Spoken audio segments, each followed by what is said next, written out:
let me just tell you a little bit about me, and then turn you to some of the archetypal images that we're going to meet in this story, and I hope in your reflections on yourself. So I'll try to be very brief about this. When I was a young pup, young Jungian psychologist and professor, I was, this was in the early 70s, I was doing research. I decided that what I wanted to do, young men don't really have any grandiose ambitions. What I wanted to do was to carry forward Jung's work and complete his mapping of the collective unconscious. That's all I wanted to do.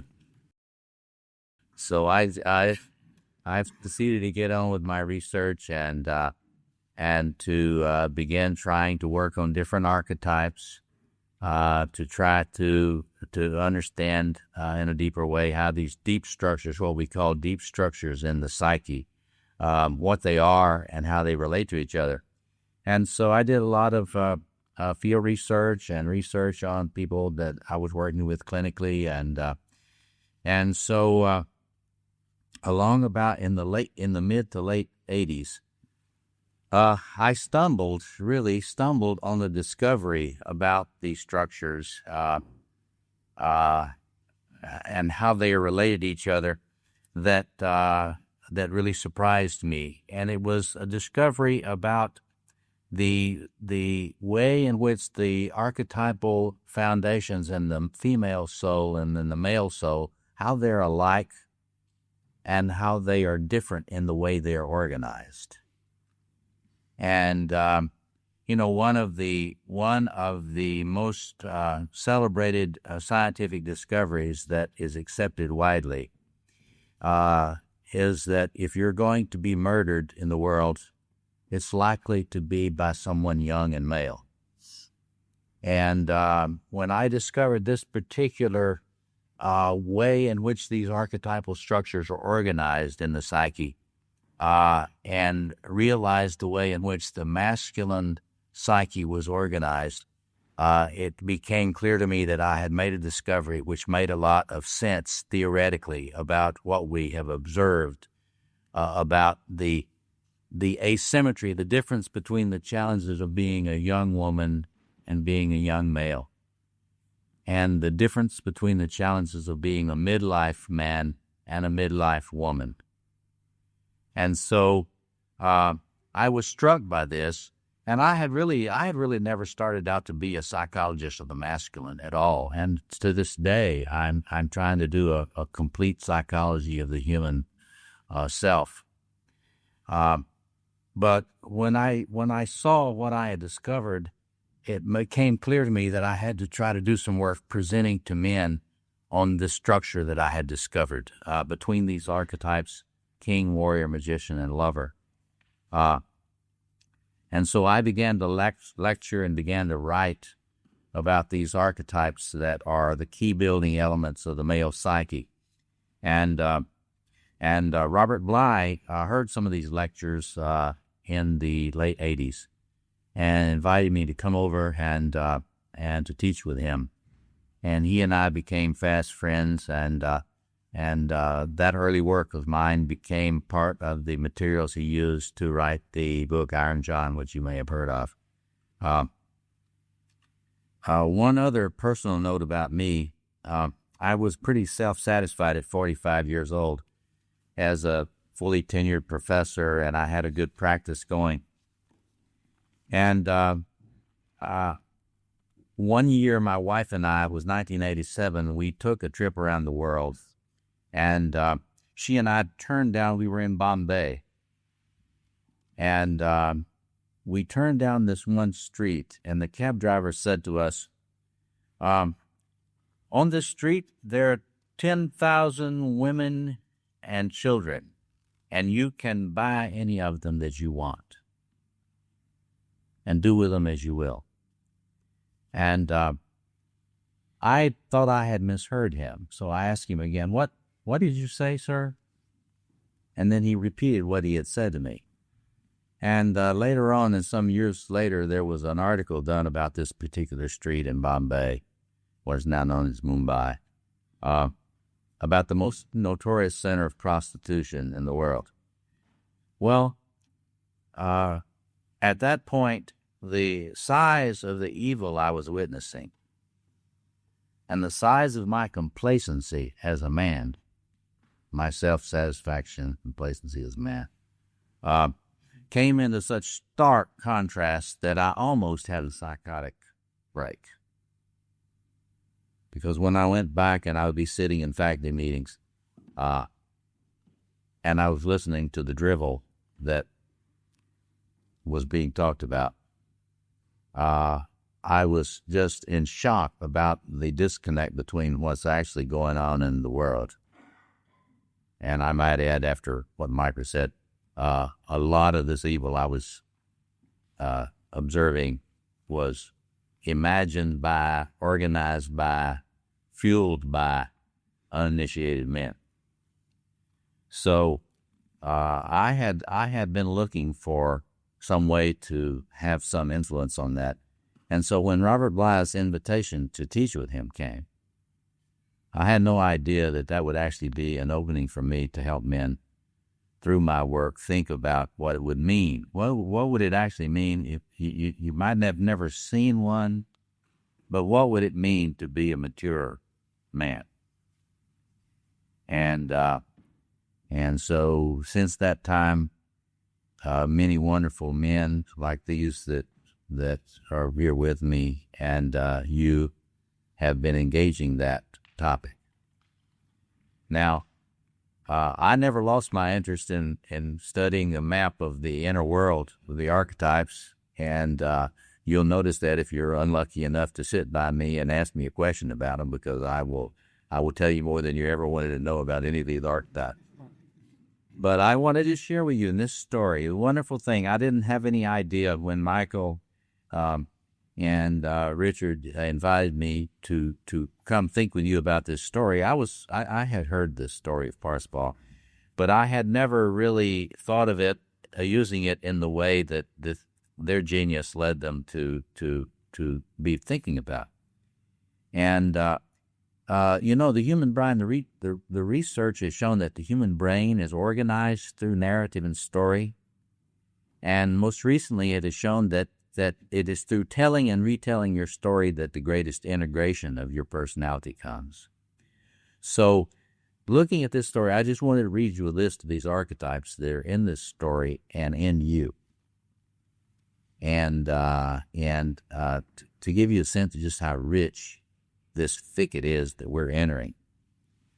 So here, let me just read these and then I'll shut up for now. The archetypal parents, the king and the queen. The lost paradise of our fantasies. The archetype of initiation, that is, death and rebirth. And also as a part of that, the archetype of the call. Then there's the vessel of transformation. The archetype, we might say, of the chalice or the grail. There's the archetype of the hero, the young man flush in his realization of his new powers. The warrior, archetype of the warrior, that which gives a man focus and the capacity for discipline and the capacity for authentic assertiveness or sadistic violence. The archetype of the magician, source of interpretation, insight, wisdom, making a sacred space. The archetype of the lover, which brings the wetness to life and the fertilizing waters of life.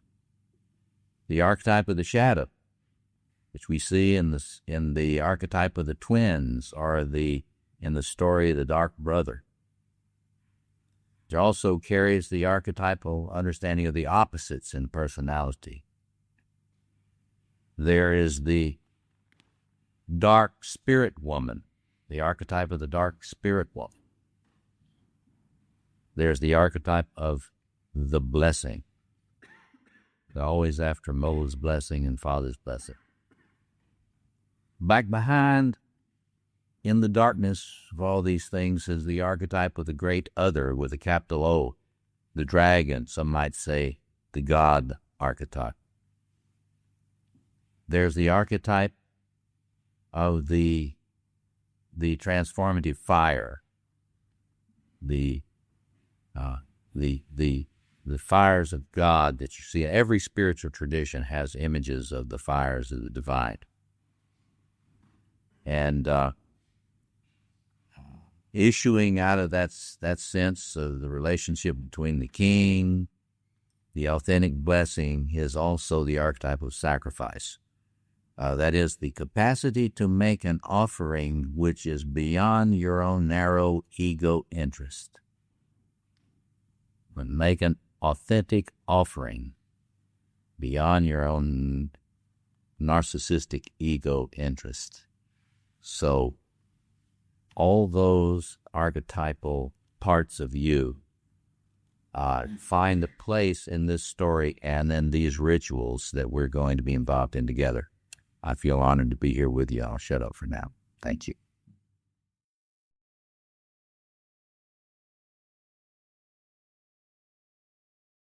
Yeah, we need to get real clear that a soldier is not necessarily an initiated warrior. And someone who is heavily armed is not necessarily an initiated warrior, and often is not.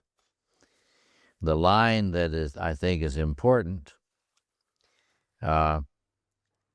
is this line, I have killed a man, now I am a man.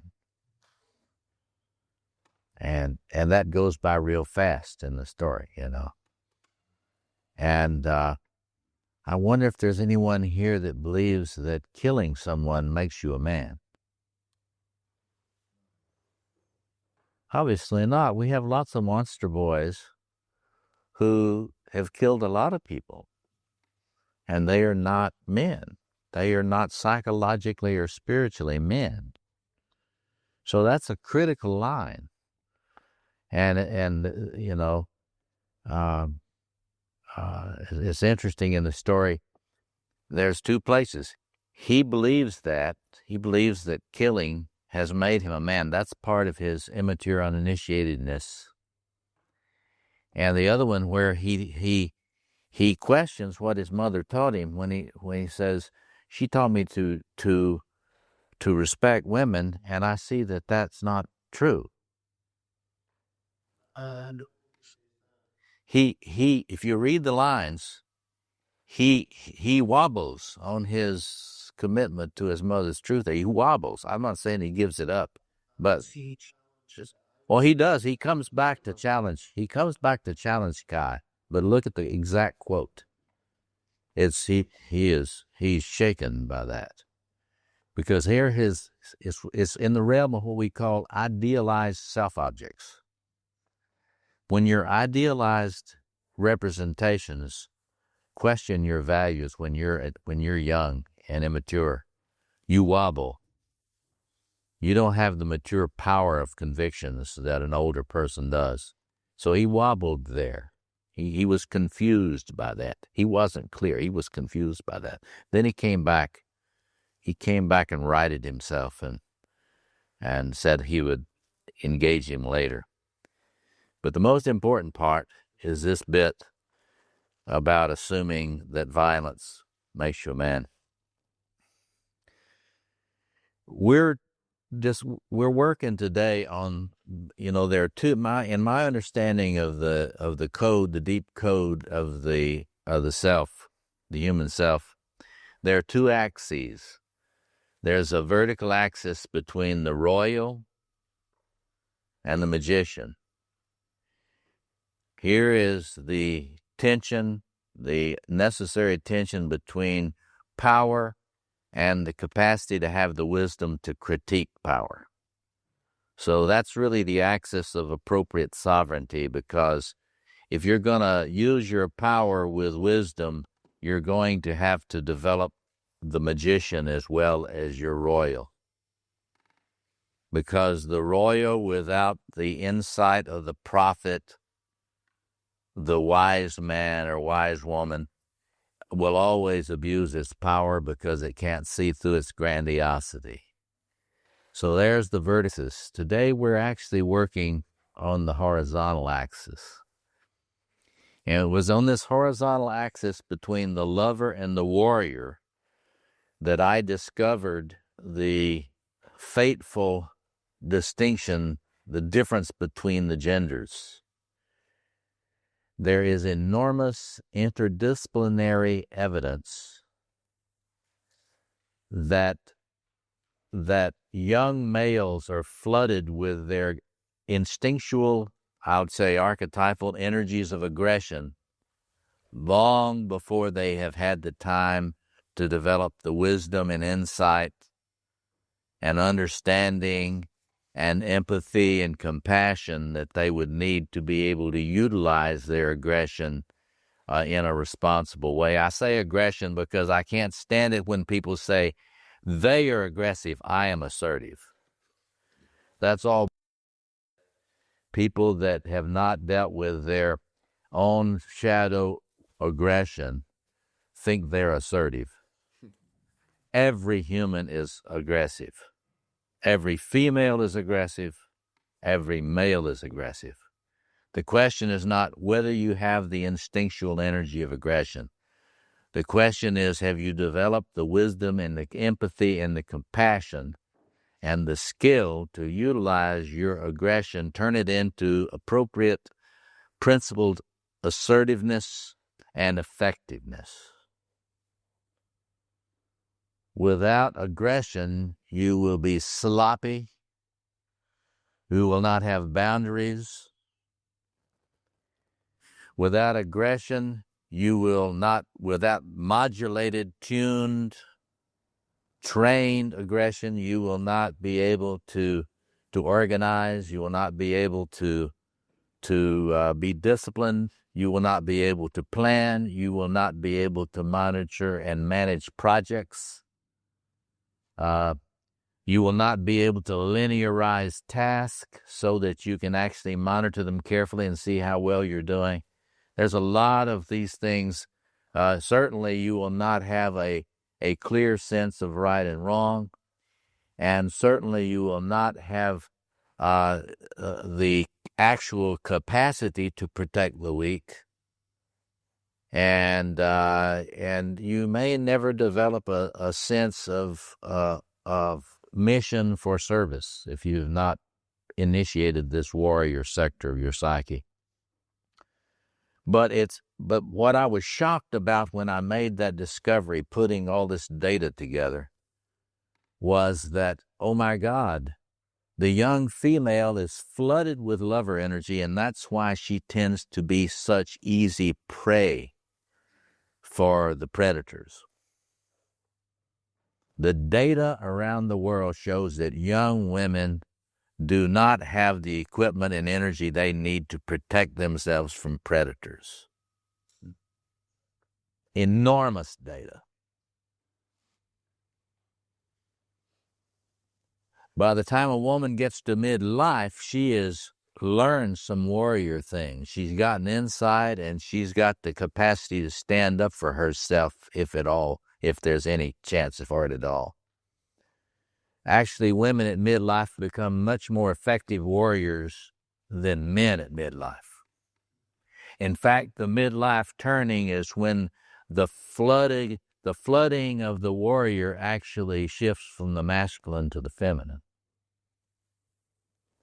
And the flooding of the lover that young women experience is experienced by midlife men. So there is the critical asymmetry that distinguishes fatefully, some might even say demonically, the difference between the genders. Just as a man is getting to the point where he can experience the delicacy and the need for gentleness in his relationships with the delicate, beautiful feminine, she has gotten her sword out And look, I tried to get you to express your gentleness to me for 30 years. I'm no longer interested. If you want to know the cause, there's a lot of us now that put a lot of interdisciplinary data together. If you want to understand the cause of the enormity of divorce at midlife, it is based on this shift and the fact that neither men nor women maintain their consciousness of what has happened. And women do not do enough to maintain their connection with their gentle, loving receptivity at midlife. And men at midlife don't do enough to maintain connection with their capacity to act and be clear. So there's a lot I could talk about there, but today we want to focus on the enormity. Michael and I both are going to touch on it. The enormity of the challenge of helping young men with their aggression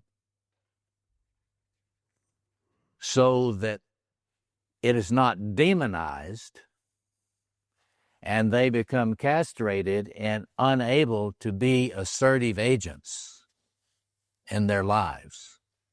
I won't ask for a show of hands.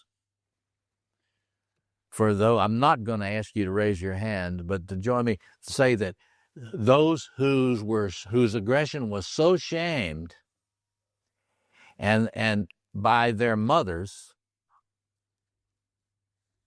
are humiliated by the slap of the fathers, that you have not been able to claim your aggression yet, even if you are in your second half of your life. I won't ask you to raise your hand, but think about that. There are men in this room who still have not been able to claim and learn to utilize effectively their own aggressive capacities. They're instinctually given birthright for aggression. See, my mother taught me, don't ever fight, son. No matter what, don't fight. And I remember one scene where my father was a principal of schools, and my father was a most honorable, incredible man of integrity, and my mother had told me never to fight. So there would be a lot of people that were ridiculing my father and saying horrific things about him, and I thought, I had listened to my mother like a Parsifal, and I thought, well, I must not push back against this. That was a terrible wound. It took me till I was 60 years old to become. Finally, I've achieved it. Enough. I'm going to push back. But in any case, there are a lot of young men, and especially a lot of these highly moral ones, who wouldn't hurt a fly, who have simply have achieved becoming passive aggressive, weak in the face of things they should confront, and ineffective in utilizing their own gifts. So one choice, which I and many, many other people, a lot of them in the academic world and in the world of therapists, who never really had a warrior initiation and hate people who do. They don't count their hate as aggression. I always listen. I listen to the hate.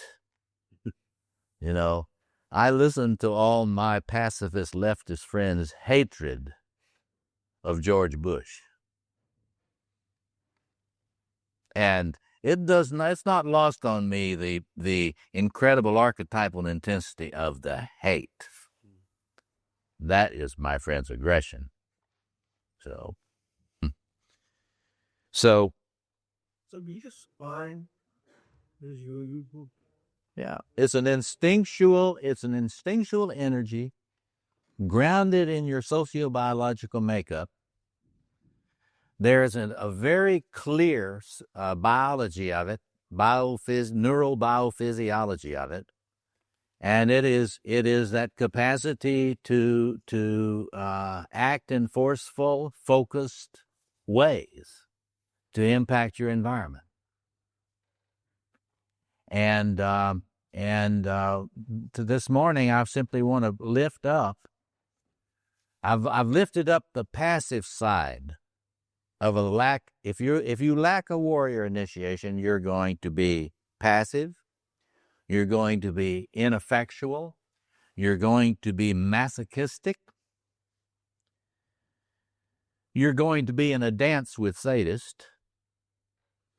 Because even though you lack a conscious connection to your own aggression, you will seek it out. And there are men all over the world who seek out ritual sadomasochistic activities in order to take the passive pole in being whipped in order to connect with their warrior. Let me just finish that.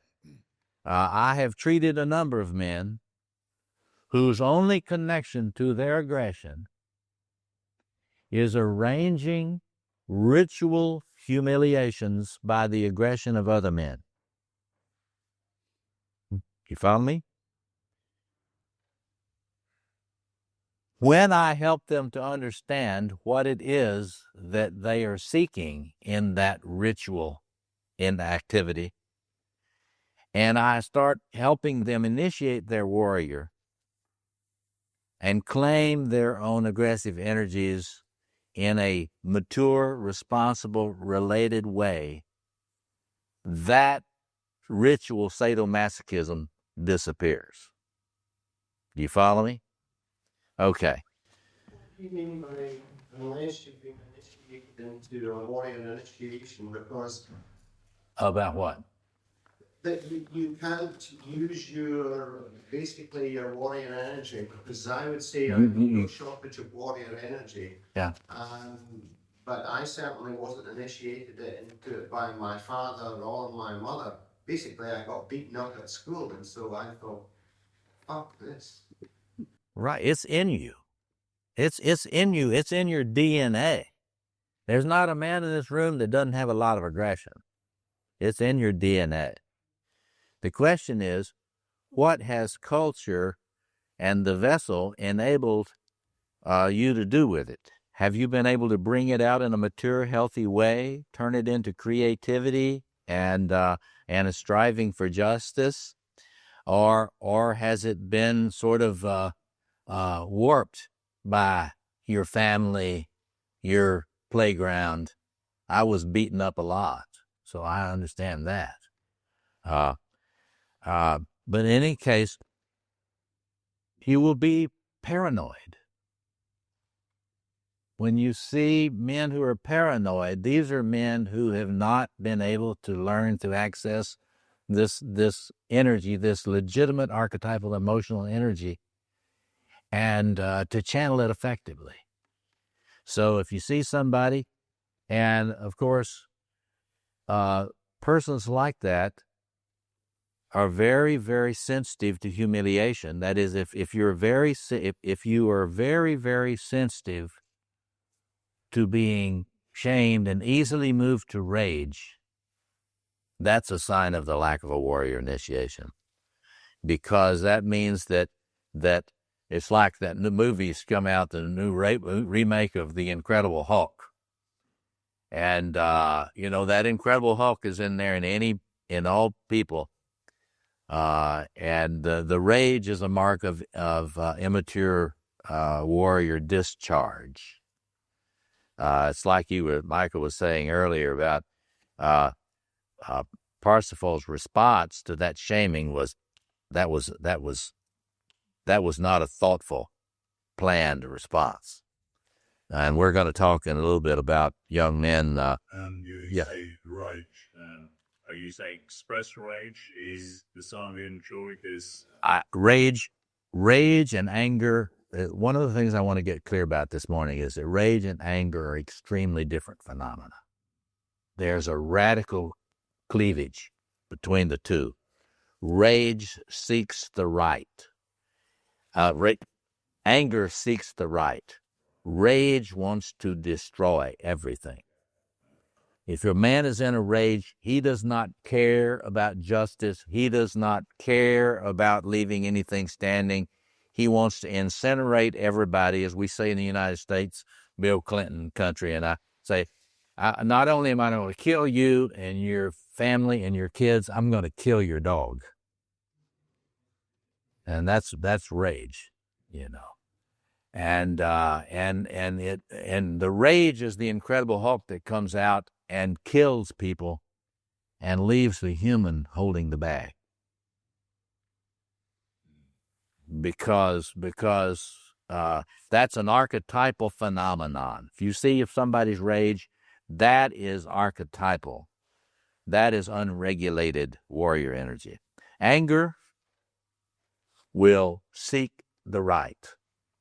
It will seek to correct things and not destroy everything. Yeah. Which is why I think there was when I kind of started my work in the men's movement, there was a move that was called, I think, like New Men or Reconstituted Men and stuff. And there was a piece of it that was kind of feminizing men. And there was a piece of it that was denying any place for righteous anger and aggression and anything that was more than mildly assertive. And I got kind of caught in it for a while, and it felt, at the time, it felt good. It felt like I was kind of, being peaceful. And then I realized that there were places in my life where I was raging out sideways. I would have to give myself kind of conscious permission to go from a 1 to a 10 somewhere, because I wasn't giving myself permission to go from a 1 to a 5 anywhere.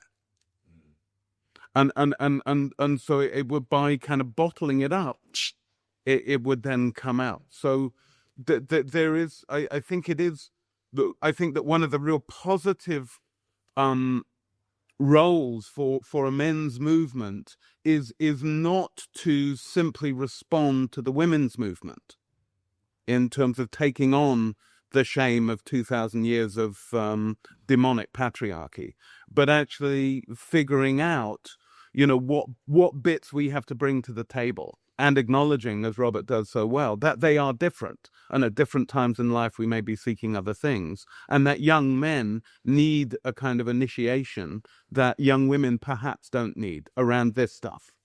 And if we don't get it as a young man, which I certainly didn't, then how do we deal with it later on? They don't need it they need the initiation of their warrior, the young females do.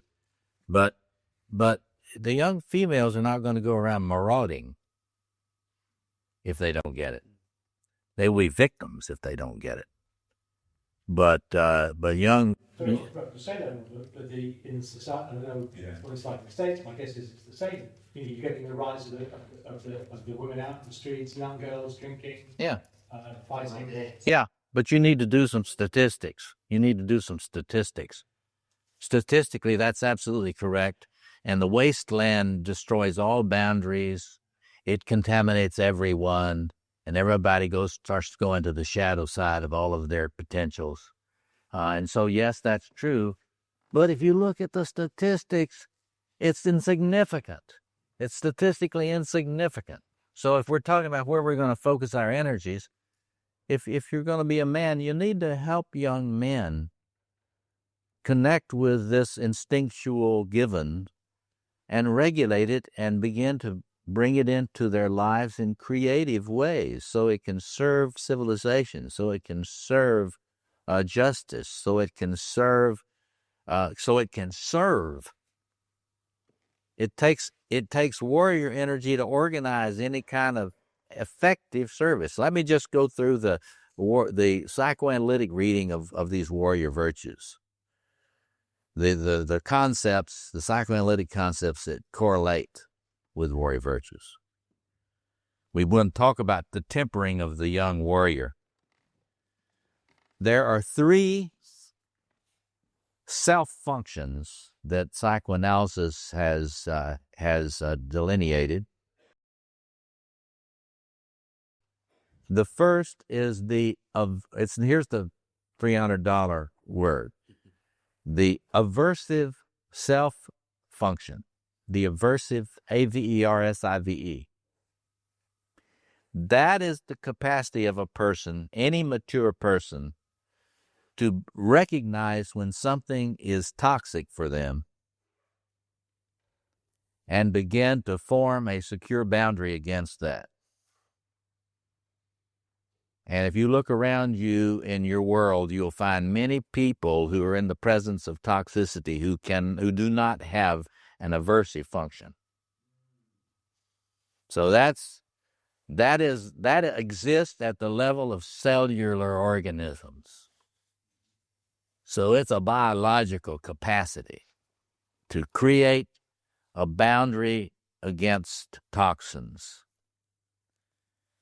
The second is a wider ranging thing, and that is the adversarial self-function. Adversarial. That is the capacity to actually act in a confrontive way when the thing that you are facing is something that should be confronted. To be able to be an adversary. Because there are many times in life when, if you're not willing to be an adversary, I didn't say an unprincipled adversary. That's not what the psychoanalysts are suggesting. But they're suggesting that you have to be able to say no. And you have to be able to advocate for a vision that you feel is more just. And that's going to be an occasion of conflict. So you need to realize that persons who are conflict averse are immature on this sector of their personality. And the third is more general even than that. It is called efficacy, the E-F-F-I-C-A-C-Y, the efficacy self-function. And each of these functions you have to learn from other people. Each one you learn first from your relationship, the self-object, and as you develop it becomes a self-function. It becomes a part of your functioning. So efficacy, self-esteem, legitimate self-esteem is heavily grounded in the efficacy self-function. Some people have called it competence, motivation. But Ernest Wolfe, great analyst in Chicago, wrote about it as efficacy. And this is what happens when you employ your gifts in an effective way. And even if nobody else notices it, nobody's looking, but you get a rush of a sense of satisfaction and vitality because you know you can do it well. And it's very interesting. A lot of people have a lot of self-esteem, grandiose self-esteem, coming from a flooding of their royal sectors. Because the royal sector doesn't need to be, when it's operating by itself, I don't need to be able to do anything to be wonderful. I just am wonderful. And even if I'm a complete up at everything I do, my mother thought I was wonderful and I'm wonderful. So I don't really need to try. I don't need to learn. I don't need to discipline. I don't need to study. And in the United States, we've turned that into our educational system, you know? Self-esteem-based promotion, having nothing to do with whether or not you can work, whether you can actually do the math. So efficacy is if you're going to have a healthy sense of self-esteem, not one simply based on your narcissism and your grandiosity, a good bit of it is going to have a foundation in your actual trained capacity, your capacity to deploy your potentials in such a way that you look at it and you say, that's a pretty good painting, or that's a pretty good poem I just wrote, or that's a pretty good marathon I just ran. You can fill in the blank with the particular actual achievement. One of the things we've noticed is that a person that has that experience, their vitality of a sense of their personal self is really enriched. It shouldn't be the only source of a sense of self, but a man that doesn't have that, who has not been encouraged by a mentor to really develop his skills, is missing out on a lot of strength. So those three things are in the warrior sector psychologically. Capacity for averse, response, protection. Adversarial, the ability to struggle for that which is worth struggling for. And efficacy, the ability to be effective. You see somebody that's ineffective, they haven't had a warrior initiation. Okay. So, Robert, yeah. I think maybe there's also point out, because I heard the question earlier about like the bullying and stuff, is that, presumably that there are ineffective initiations that also serve as what makes up for initiation in the modern world. So, oh yeah, your story of the tree cutting and all that stuff. Yeah. There are a lot, just because you haven't been initiated in the warrior doesn't mean you're not a bully or that you're not aggressive. Because they're the passive guys on the one hand, and for every passive guy, there's somebody that is a bully and a monster boy in the active mode. And the world is being run by them now. And the world, in 1990, I was writing about this stuff, and I was looking at a very dark future. And I said, if men don't start helping boys with this, with learning to regulate these instinctual energies, things are going to get worse. And I've started predicting an increase in terrorism around the world because of the way in which young men are being abandoned around the world. I wish I would have been wrong. Turns out I was horribly right about my predictions about that, and it's only going to get worse now. But anyway, just a few things about training the warrior.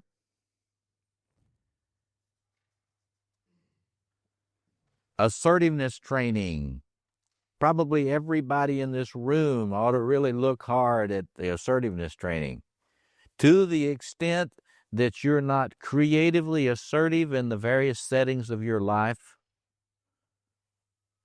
you're wasting this archetypal energy. And it's going into destructive, trickster, unproductive, uncreative expressions in your life. So one of the things, if I get a guy coming into me who's really weak on this, I'll just give him the book by Bach, Creative Aggression. If you're a nice guy, that book's really going to offend you. And if you're offended by it, that means you really need it.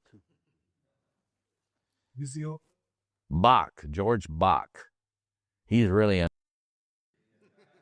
but he has got a wonderful section in there. It's worth the price of the book. And it's called The Price of Nice. The Price of Nice. And it's all the things that you create in your world and in your family and in your society by worshiping at the shrine of niceness. Nice is not a term we apply to men. That is a term we apply to boys. And when it's applied to men, it's not a compliment. Remember that when somebody tells you you're such a nice man. How do you spell his second name? B-A-C-H. All right. And I just want to throw out a few things that can help. I send a lot of people to martial arts training. If they're really nice guys, I send them to Aikido, so they can engage. Nice guys, they go to Aikido. Yes, because that's universal love. You know, they can kick your ass, but they do it with universal love. And so if you're a pacifist guy, you can go do Aikido. You don't have any excuse. And another thing, learn to pilot a plane. Because if you try to pilot a plane before you get serious about your warrior virtues, you will be dead. Because guys that fly planes and think they can bypass the warrior virtues, they die. Because a warrior checks details. They don't cut corners. They make sure the chute is packed right.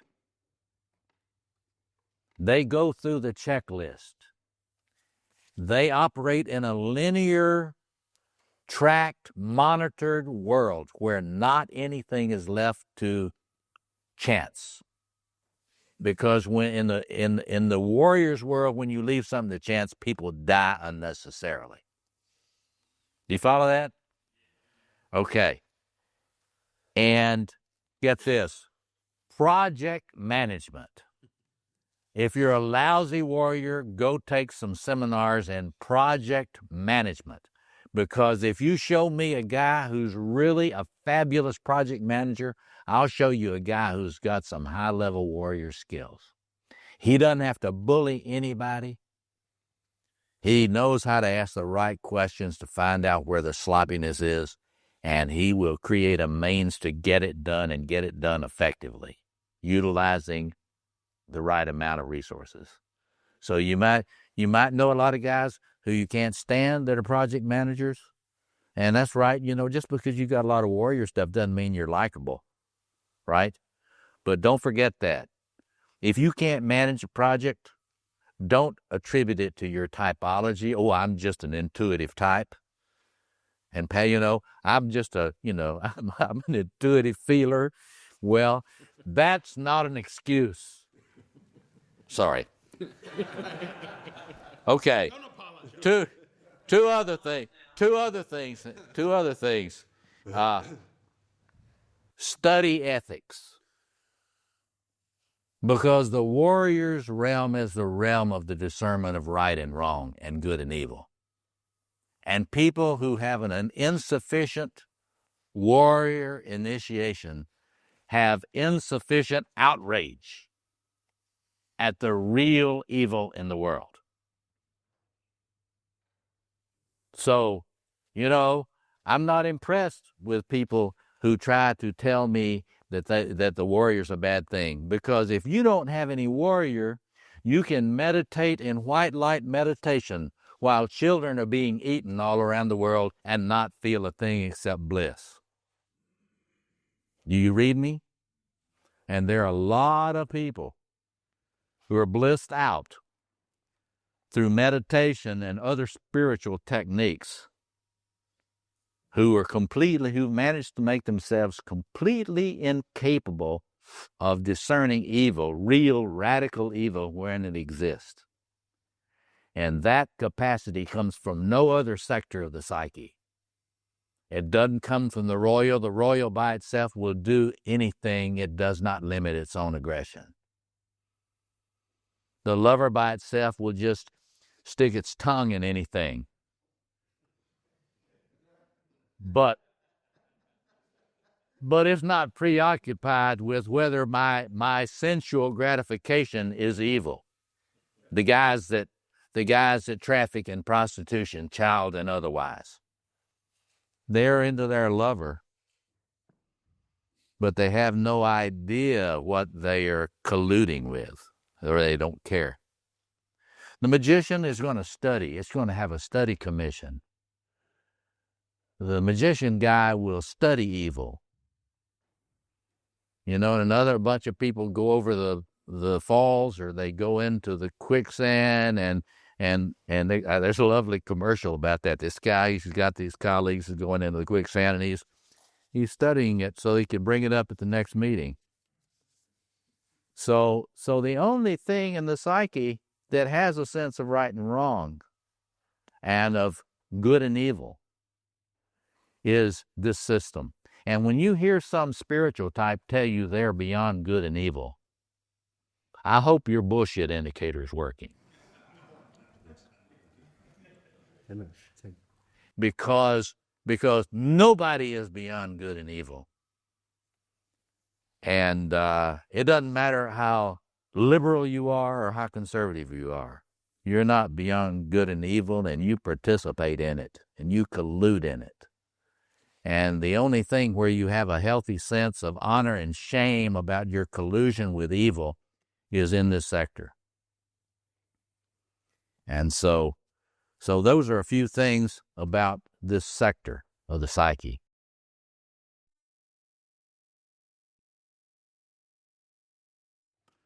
In this next 20 minutes or so, I'm going to just talk about the king archetype, some bits about its positive virtues and capacities, some about the shadow. But by now you figured out that we're in the middle of a mystery, a kingship mystery, having to do with your own kingship. And I want to ask your permission. I seldom do this, but I want to ask your permission to read you a bit, just a page or so, from the preface to the first edition of this King Within book. This is the new 2007 edition that's got a lot elaboration of what we're dealing with this week. And the title of this, which I just want to begin with as a frame, so I would ask you to do this for me, to try to listen for the frame or the context of why we're talking about this kingship business. The return of the king and the blessing way, a human longing. Of all of humankind's primordial longings, probably the most widespread within all times and cultures is for the return of the true king. Many people think that messianic expectations are limited to fundamentalist Jews and Christians. But there is a hope common among many people for a ruler who will come to liberate us from oppression. Few of us are aware how prevalent the theme of a liberating king's return is in world mythology. J.R.R. Tolkien's The Return of the King and Frank Herbert's Dune are two popular contemporary works built around this theme. Niels Forsyth's book, The Old Enemy, demonstrates the theme's worldwide historical ubiquity. Striking parallels can be noted in accounts of the story from widely divergent cultures. Many stories begin by telling of monsters who reign over a chaotic world in the absence of the king, the wasteland. When the king arrives, he first defeats the monsters and then establishes a cosmos wherein justice and peace can flourish. This motif has the same mythic structure that we find underlying the messianic traditions of Judaism, Christianity, and other religions. Many adherents of Islam look forward to the return of the Mahdi. Zoroastrians await for the return of Sayoshant. Buddhists expect the arrival of Maitreya. What are we to make of this persistent fantasy of our species? Do these fantasies simply reflect vestiges of the dependency needs we associate with regressive, even primitive, pre-modern religions? Many contemporary interpreters of psychology and myth would answer yes. But we have a different view. We believe these recurrent fantasies reflect a human intuition that our species is capable of far more caring and generativity than the Holocaust of recorded history would indicate. Encoded within our genetic inheritance, we believe, are what we call king and queen programs. If we can learn to access them adequately, they will enable men and women to cooperate in building a viable postmodern planetary civilization, a historical realization of mythic images of cosmos. The king we await is within, a psychological potential every man carries within him. In order to free us from the monsters of chaos, this liberator king will have to be embodied not by one individual, but by millions of men who have learned to access their inner sources of compassion and generativity. Is there any hope that men might learn to use their power for liberation and blessing rather than oppression and injustice? Could contemporary men find within themselves the vision and power necessary to confront the reign of monster boys on earth? Many agree with the late, great Reinhold Niebuhr that power and goodness cannot reside together in our species. Many believe men to be inherently abusive of power. We disagree. We believe that both men and women have encoded deep inside them an understanding of how to use their power for blessing and liberation. With the Navajo, we have faith that human beings can once again find the blessing way. It is much too early to say where this contemporary ferment among men will take us. Perhaps one day it will seem as silly, reactive, and shallow as its eager detractors represent it to be. We continue, however, to indulge our hopes that this will not be the case. Cynicism will never bring us the power we need to face our planetary challenges. Our hope is that more and more men will respond to the inner urge to maturity, and in so doing make themselves available to serve the world. We offer this book as an aid to those men who think with Blake that earth might be fair, that we can realize a universal brotherhood of Eden. Many of us remember the Kennedy years and our fantasies that we had of Camelot. We thrilled to JFK's admonition that we can do better.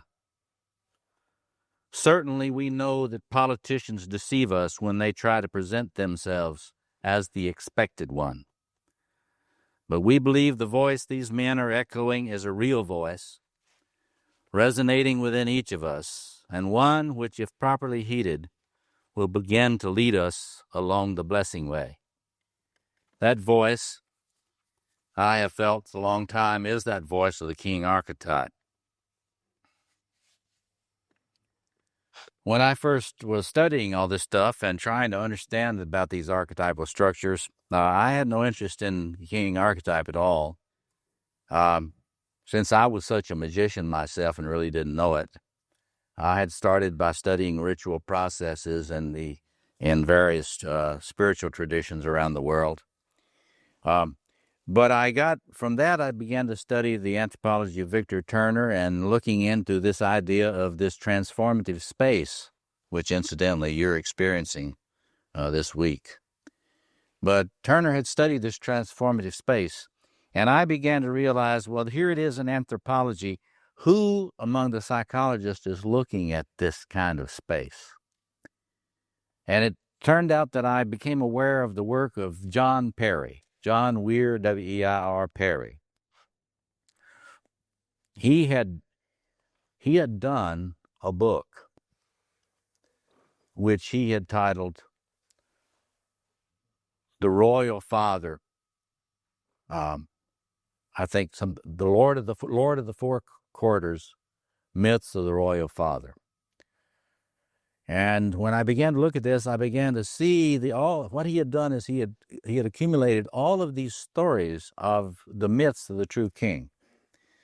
A lot of problems that people have with even talking about king is that human kings have often manifested more the shadow side of this archetype. But when you get into looking at the myths, you get a representation and story of the human longing. And this is one of the quotes from one of the texts that he had found.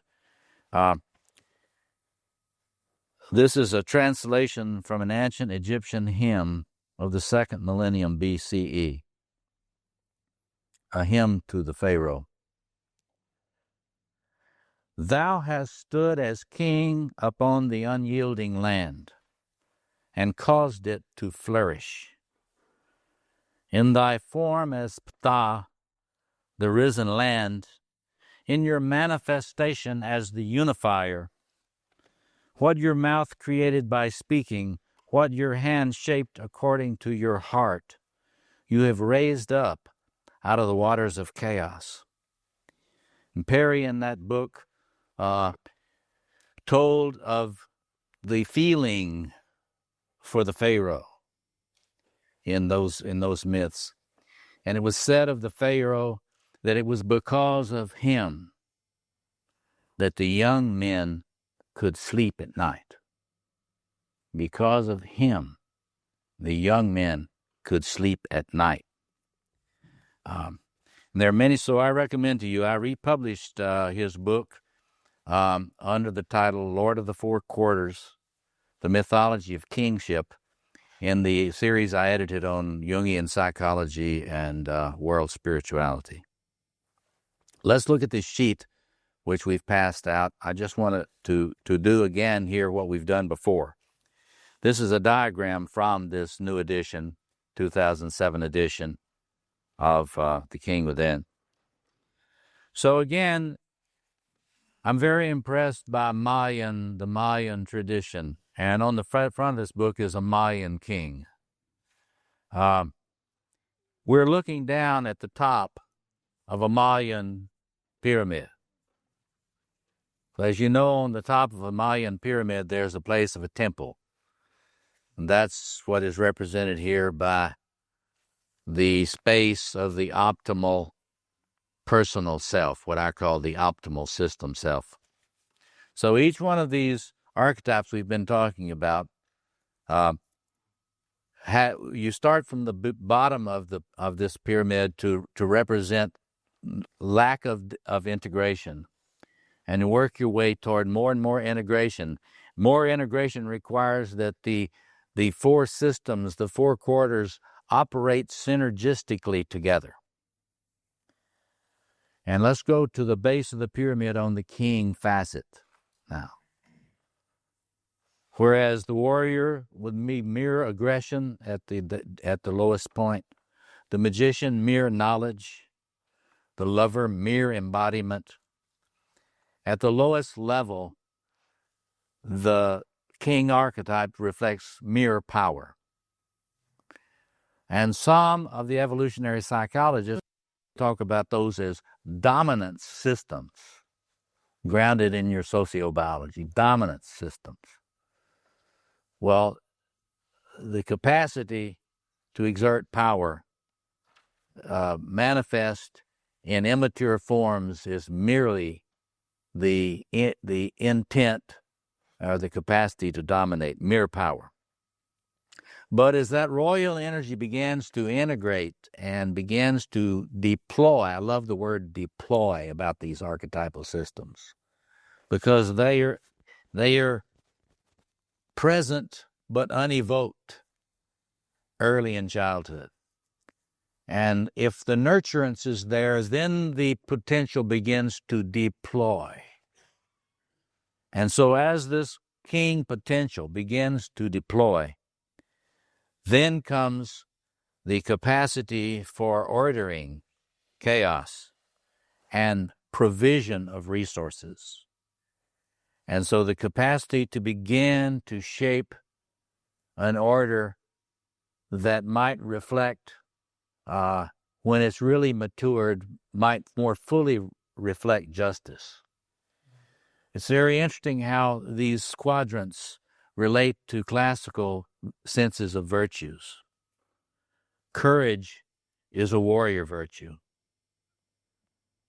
Prudence, or the capacity to think about the implications of your actions in the future, is a magician virtue. Temperance, the ability not to be undone by the pleasures you seek, is a lover virtue. But justice is a royal virtue. And so at deepest, at the heart of the mythic reality of the archetype of the king is a longing to move toward a just order. In many traditions, the royal throne is directly connected with an eternal sense of the law, the right order. In Egypt, it was Ma'at. In Hebrew tradition, it was Torah. And in Chinese traditions, it would be seen as the Tao. And you can go on and on and on, but there's a sense of the connection with the true king, with a just intent for the cosmic order. So that begins, and so hence the concern to be able to make the land flourish so that people have food and they have plenty. So the image of abundance that is associated. Remember when the Grail came in, it's almost like a cornucopia. The sense of abundance begins to pour forth resources, provisions. As this capacity integrates in a more mature way, there is an increasing capacity for centering and calmness. Many people who meditate in a lotus position, seeking the deep, true center, do not realize that they are doing in what might be seen in effect as a royal yoga, a capacity to sit in the throne at the center of the world, which is a still point amongst the four quarters of the turning world. So, if you are a man with some adequate connection to this royal center, you will not have an intense anxiety disorder. So when you see somebody with runaway anxiety, you know how alienated they are from this part of the personality. But as this capacity matures, then a moral flourishing results, and this is the capacity for inclusive caring,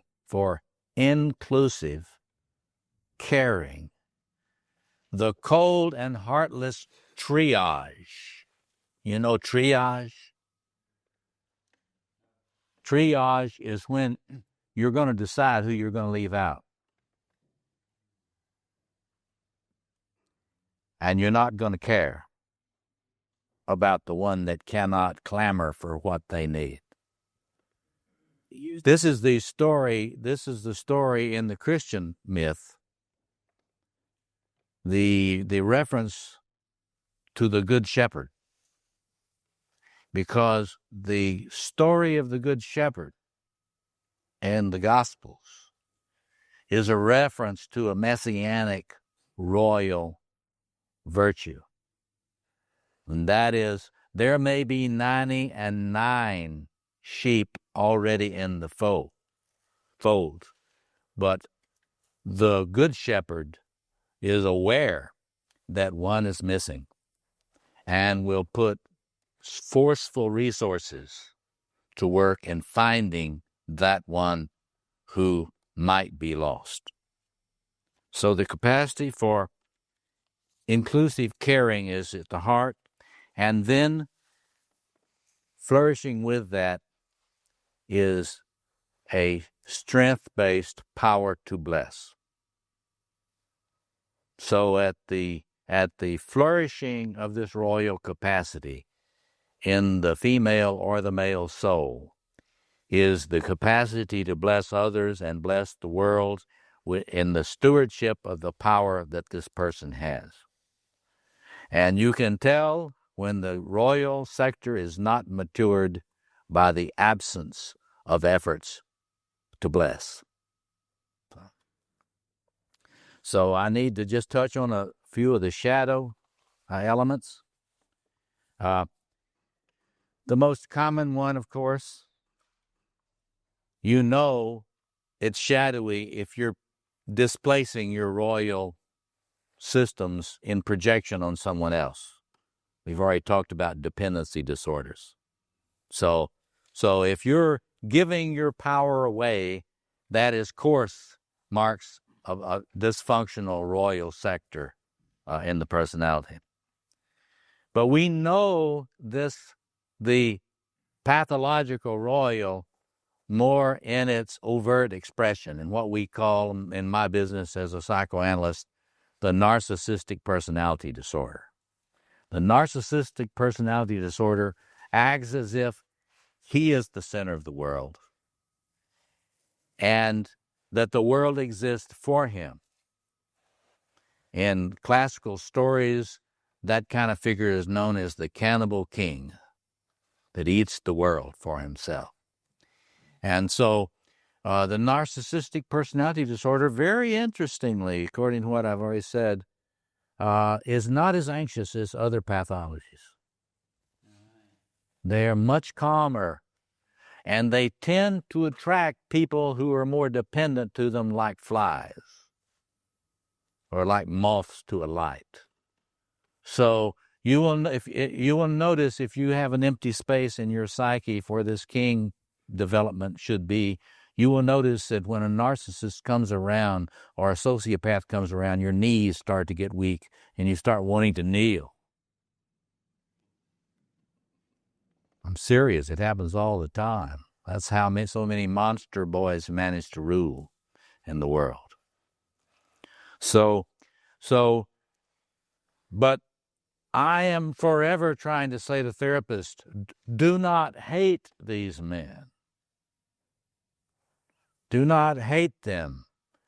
They have access to an energy which, if they are aided in maturing and having that initiated, then they would have great forcefulness to bring to the nurturance of the world.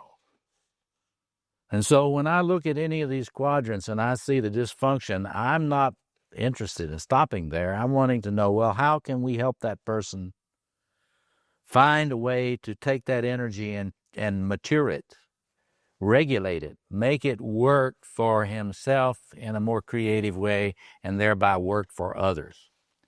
So when this energy, this royal energy, is manifesting in a powerful but shadow form, there is no empathy. This person has no empathy, has no interest whatsoever in your needs. You exist merely as what we know in my business as a self-object extension. You are a part of me, and therefore I can do with you as I wish. And if you do not cop to that, if you do not agree to simply be an expression of me, then you're nothing to me. Then you're nothing to me. And so there's a lack of empathy. This person for whom the royal energy is present but not matured cannot love. So we have a context for the story. This energy, if I had a lot more time, I would talk about the grandiosity that I wrote about in my Facing the Dragon book. But the narcissistic personality disorder and personality systems resembling it are full of grandiose God energies, golden energies. They're full of Grail energies, but they've identified with it. They think they own it. They seek to franchise it. And so, in wrapping up here, I would just say that we need to understand that a transformation can occur even in the grandiose young would-be prince, like the young Parsifal. Very grandiose, does not realize it. But if that grandiosity can be confronted in a way that does not destroy him in the shame, if that grandiosity can be confronted and contained, it may be transformed into creativity and the capacity to care for the world. So I will stop there and open it up. I've got, I wanted to have, let's see, we got about 5 more minutes, something like that. Is that right? Okay. I wanted to emphasize that once that narcissism is transformed into maturity, then the ego no longer has to eat the world. In fact, this personality can understand what it means to make an offering which is beyond its own narcissistic needs. That is the heart of the mature person spiritually. Every mature spiritual master has the capacity to will and act in a way which transcends their own narcissistic needs.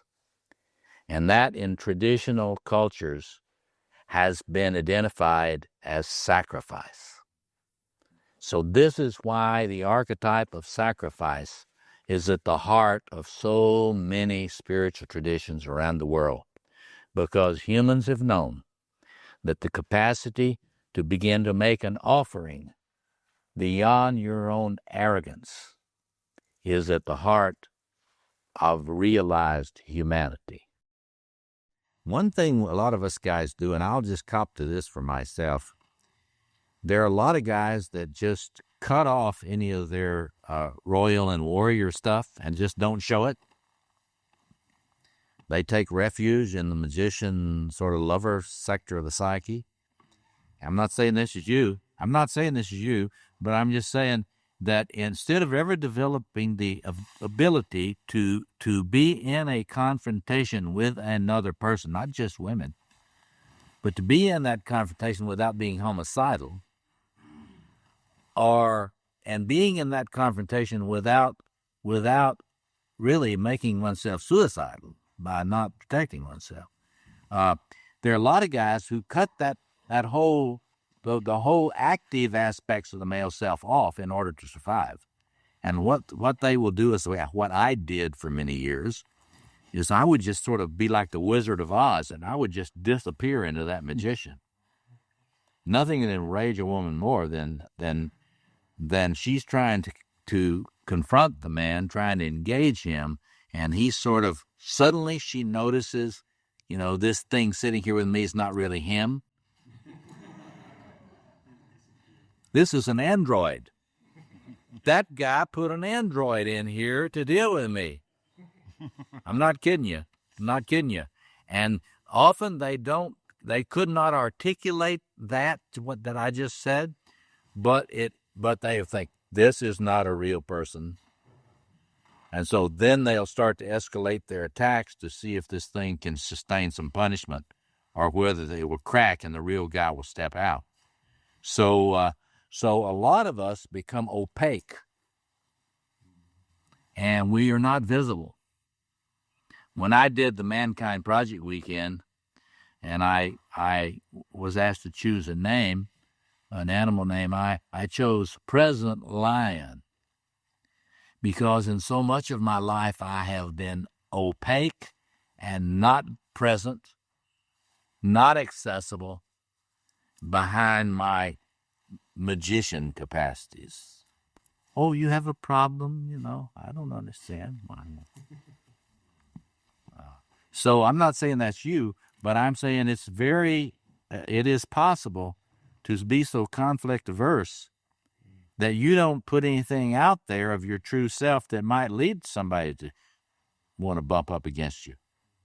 Yeah. And we call that, in psychoanalysis, when we handle things that way, we call it the false self system.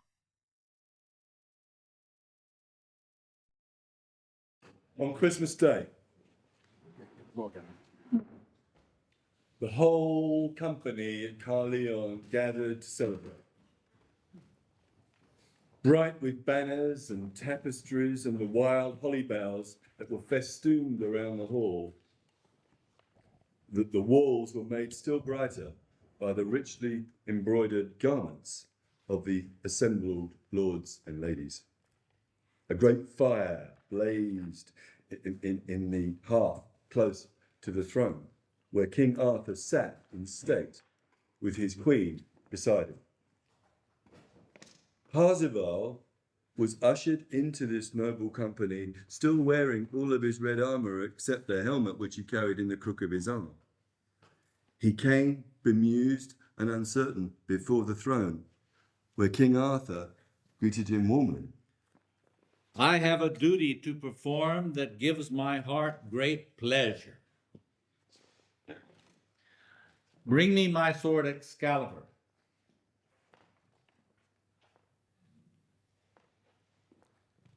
Sweet friend, against all likelihood, you knew it your destiny to be my champion. And now, with all due ceremony, I would make you truly my knight. Let the trumpets sound. From a balcony,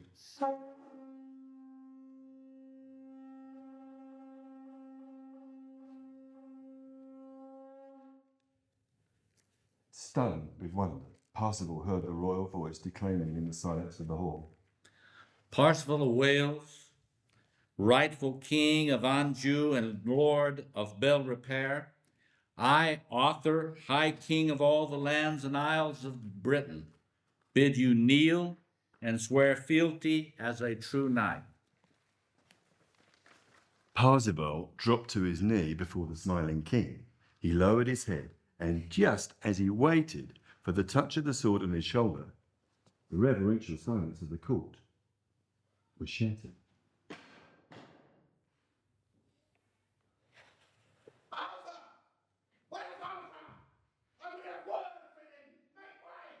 Angry at this violation of the solemn moment, the king demanded, What noise there? Who dares disturb the king's peace so?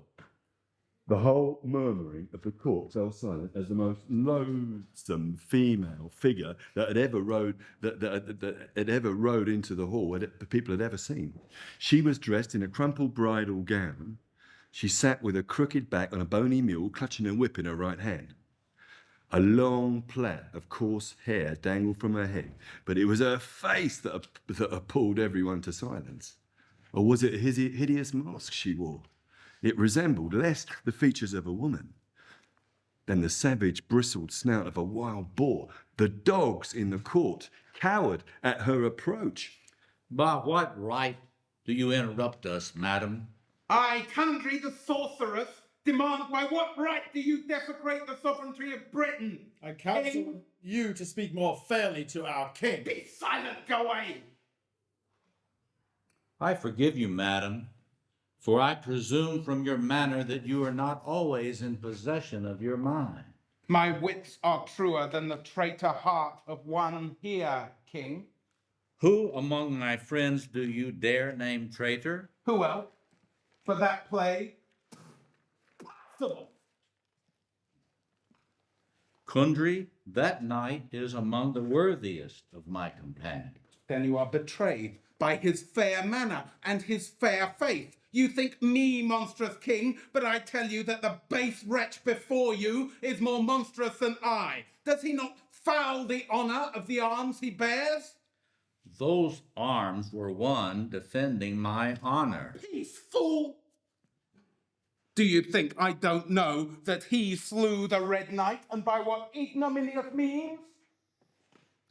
Do I not also know that the Red Knight was kin to your father, and a man of your own blood? Yes, it was your kinsman that you killed, though you are unworthy to wash the feet of his dishonoured corpse. I swear this was unknown to me. Swallow your tongue, Sir Ignorance, for it wags when you should keep silent, but when you should speak, ha! What then? Speak plainer yourself, madam. Then you shall know it, king. You shall know the terrible truth of it. This wretch was admitted to the presence of the grave at Mont Sauvage. He sat at the wounded side of Anfortas and dined with him of the beauty of the Grail. Yet he failed to put the question that would have freed the rich fisherman from his pay. But I didn't know. No one told me. I would have asked. I wanted to ask, but I had been told not to ask questions. A man who was as a father to me counseled me against it. And do you only do what you are told? Is obedience the only wisdom? Has the heart no knowledge of its own? Or were the sufferings of Anfortas not grievous enough to move a heart that must be made of stone? Do you lack all compassion, wretch? What else to expect from one callous enough to cause his own mother's death? Do words fail you again, fool? Yet look into his face, king, see the guilt that stalks his eye. Can this be true, Parsifal? Speak. You must defend yourself. This mum-chant dunce is ignorance incarnate. Why, he even has a brother he knows nothing of. Yet that elder son of Garumet has won greater honour with his dark skin than this simpleton of light has ever known. Parsifal, you must speak. How should he speak? For the sword was put into his hand.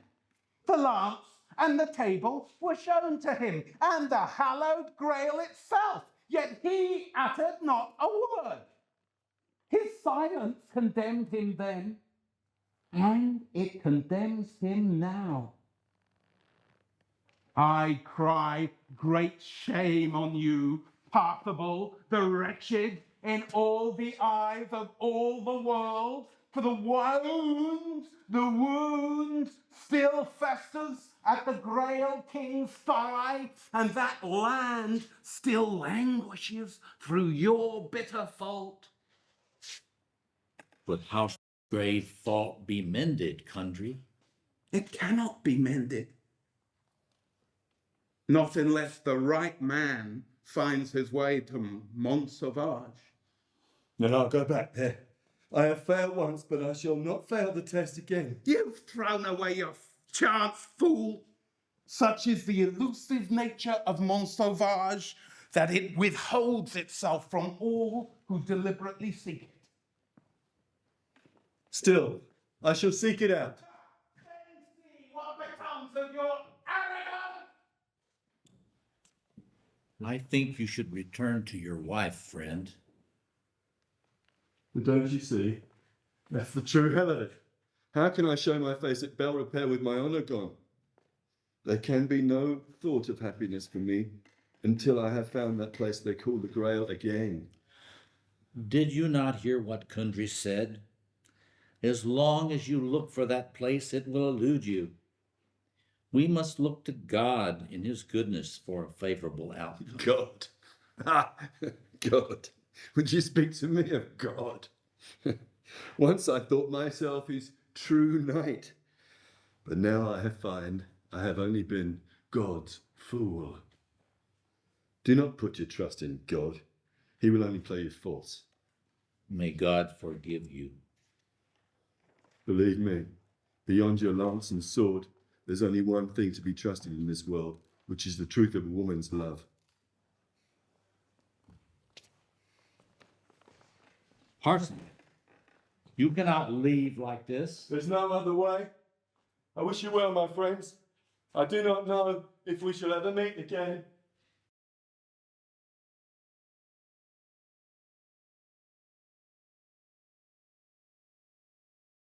One is the eternal tension between hubris and nemesis. That is to say, when we are emerging as a self, as a personality, we're emerging out of this incredibly energy-filled matrix. And if you look at my Facing the Dragon book, I talk about this a lot in there. You're really coming out of a cauldron of these god energies, dragon energies. The child is really loaded with archetypal energy. And as you're emerging, the trick is, of course, to not lose touch with all that juice. Because if you lose touch with the juice, then you will have a kind of a chronic depression. And there are a lot of people who lose touch with the juice that just die. So, but you got to remember, you're emerging out of a merger with all this dragon energy. And hubris, that is the insight that the Greeks had, that when you are engaging in pride, and the important thing here to understand is that the most dangerous grandiosity is not when you are aware you're grandiose. Almost all of the really destructive, grandiose possession states are unconscious. So that's what we know. We like to think that those narcissistic personalities are aware of how arrogant they are. But the truth is they're not really aware. And so what we've got here is this young,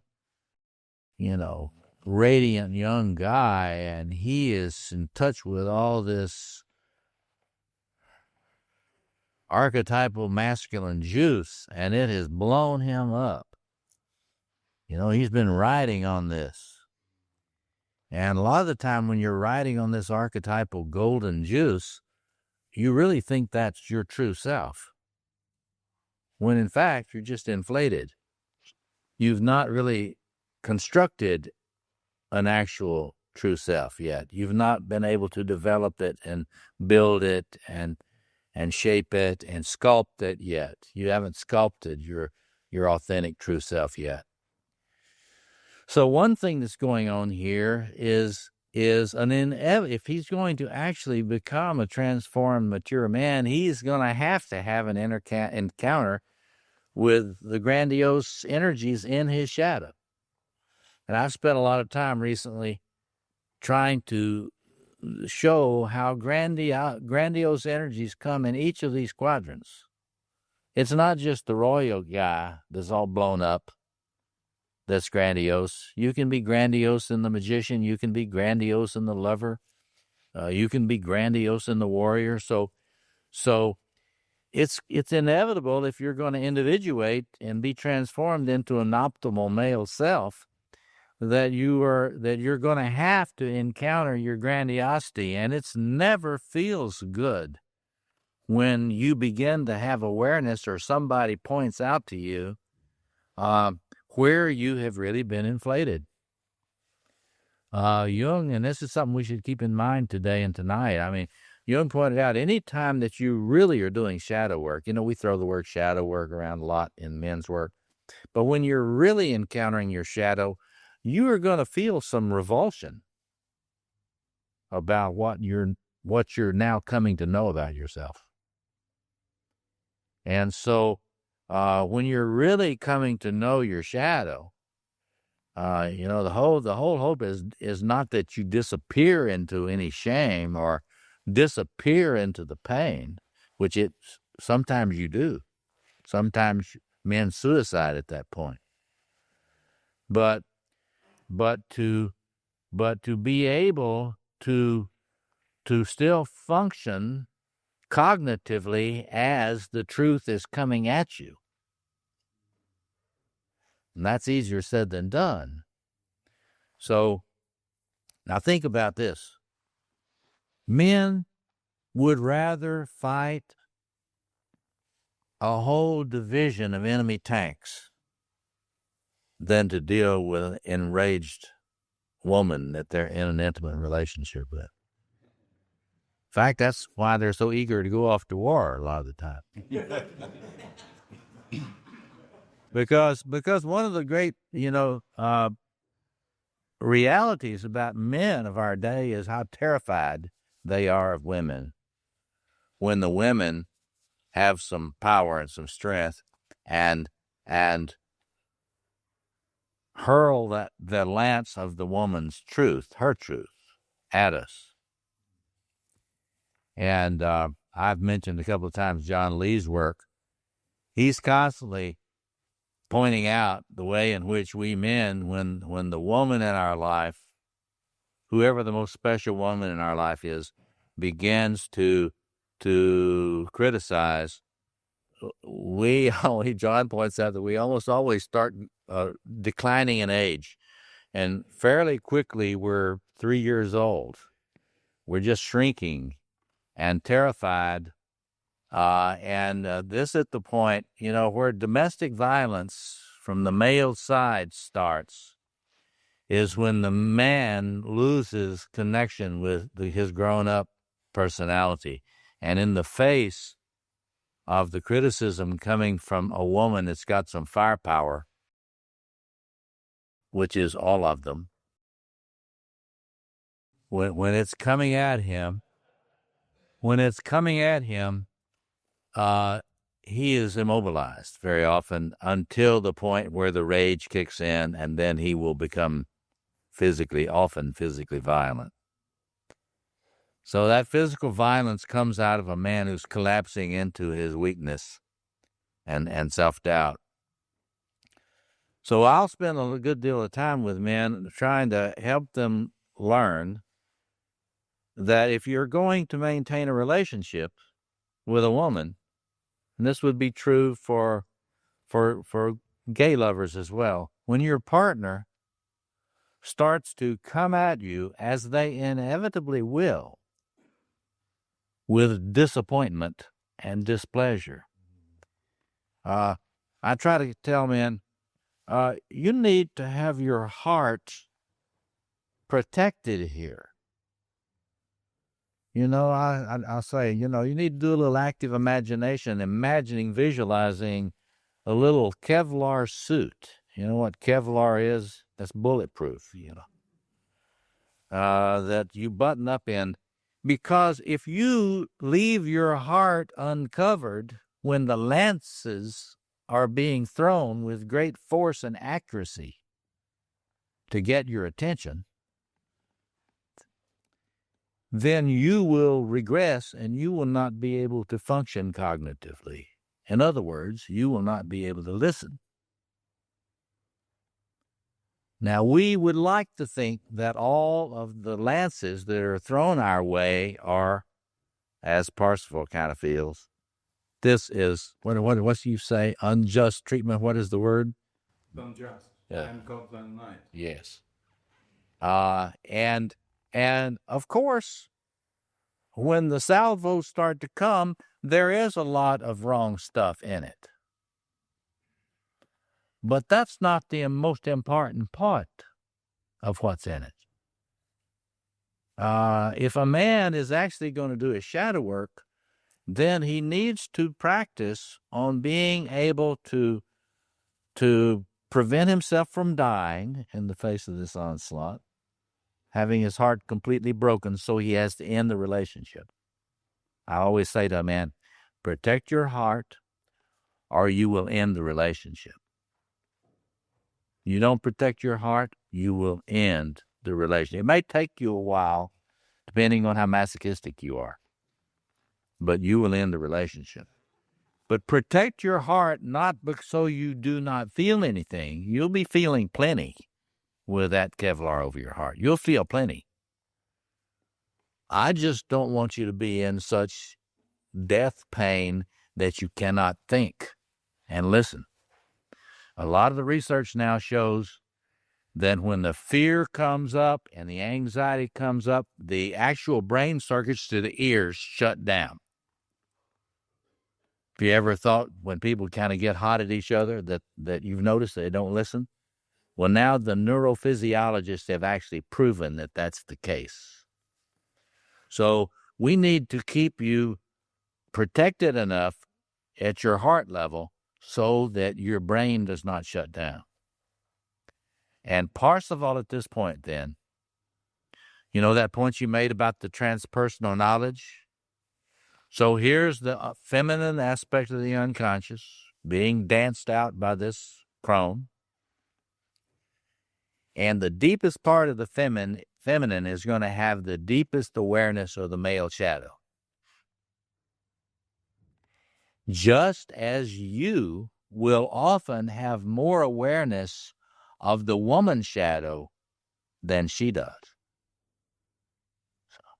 So there's some male part of you that is aware of the woman's shadow, often much more than she is, and often much more than her therapist is aware of it.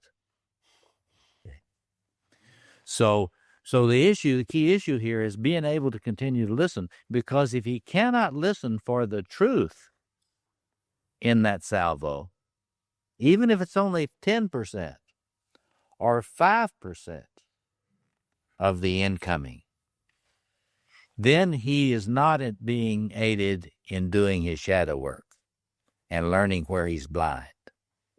So this is really hard thing for men. Here we see this young guy. This is heavy artillery coming at him here from the deep, dark feminine. But a number of you pointed out that this Kundry, she's pretty accurate about a lot of stuff. She is not pulling her punches, though. And I would wonder if any of you have noticed that the female of our species, when angry, will often not hold anything back. In other words, the attack will often be extremely ferocious and listing the litany of the things from the past, as you were saying, which was really right. And so it's a huge male achievement to be able to maintain the critical listening, to listen for the gold in there, in those comments, in that attack, for him to be able to see where is she right about this. It's horrific to me how often the women in my life, while overdoing the attack, have been pointing to things that I desperately needed to know, but could not know at the time. See? So I think there's the gold in this piece of the story for us. We don't have to say, well, boy, she was very balanced in what she said to him. Because the force was not, this was full on. And we were all shrinking. Ooh, that poor guy. Do you have to have, before you can be king, do you have to have like the warrior, the magician, and the lover all in? Exactly. Yeah. Precisely. So that part, Thank you. Okay. Okay. See, you don't have empathy. See, he's still not showing much empathy. He has not been able. That's what she's saying to him. You don't have any empathy. Where's your heart? So his lover thing is not fully online yet. But I think that you just really, you cracked the code there, because you're not going to be a mature king without those other systems functioning. I mean, you can have lots of swagger. My question was, so this was what I was processing during the week was, because when we say, have you been initiated into your warriorhood? And there's aspects like, well, yes, I've got, Certain. this and this together, Yeah. but I don't quite have That. this and this together. So if you're asking the question, does that mean you were initiated at all, or is there different phases? No. You're absolutely right. You're absolutely right to point this out. In each of these systems, I mean, there's a lot of science on this now, but in each of these systems, these archetypal systems, there are things bundled together in there. There are clusters of capacities bundled together. And the way it actually works most of the time is we begin to access those capacities one by one until the thing fleshes out. And we would look now at each of us, and we would be able to tell how much this system is operating and which elements of it are left out and still need to be integrated. But I think you're getting it. You're getting it. I think that's an accurate portrayal. So it's not, well, now I can kick somebody's ass as a martial artist. Now I've got a warrior inflation. Well, you've got an important part. But when you're standing in a relationship with a really angry woman, then we will find out how well your warrior's initiated. For sure. Thank you.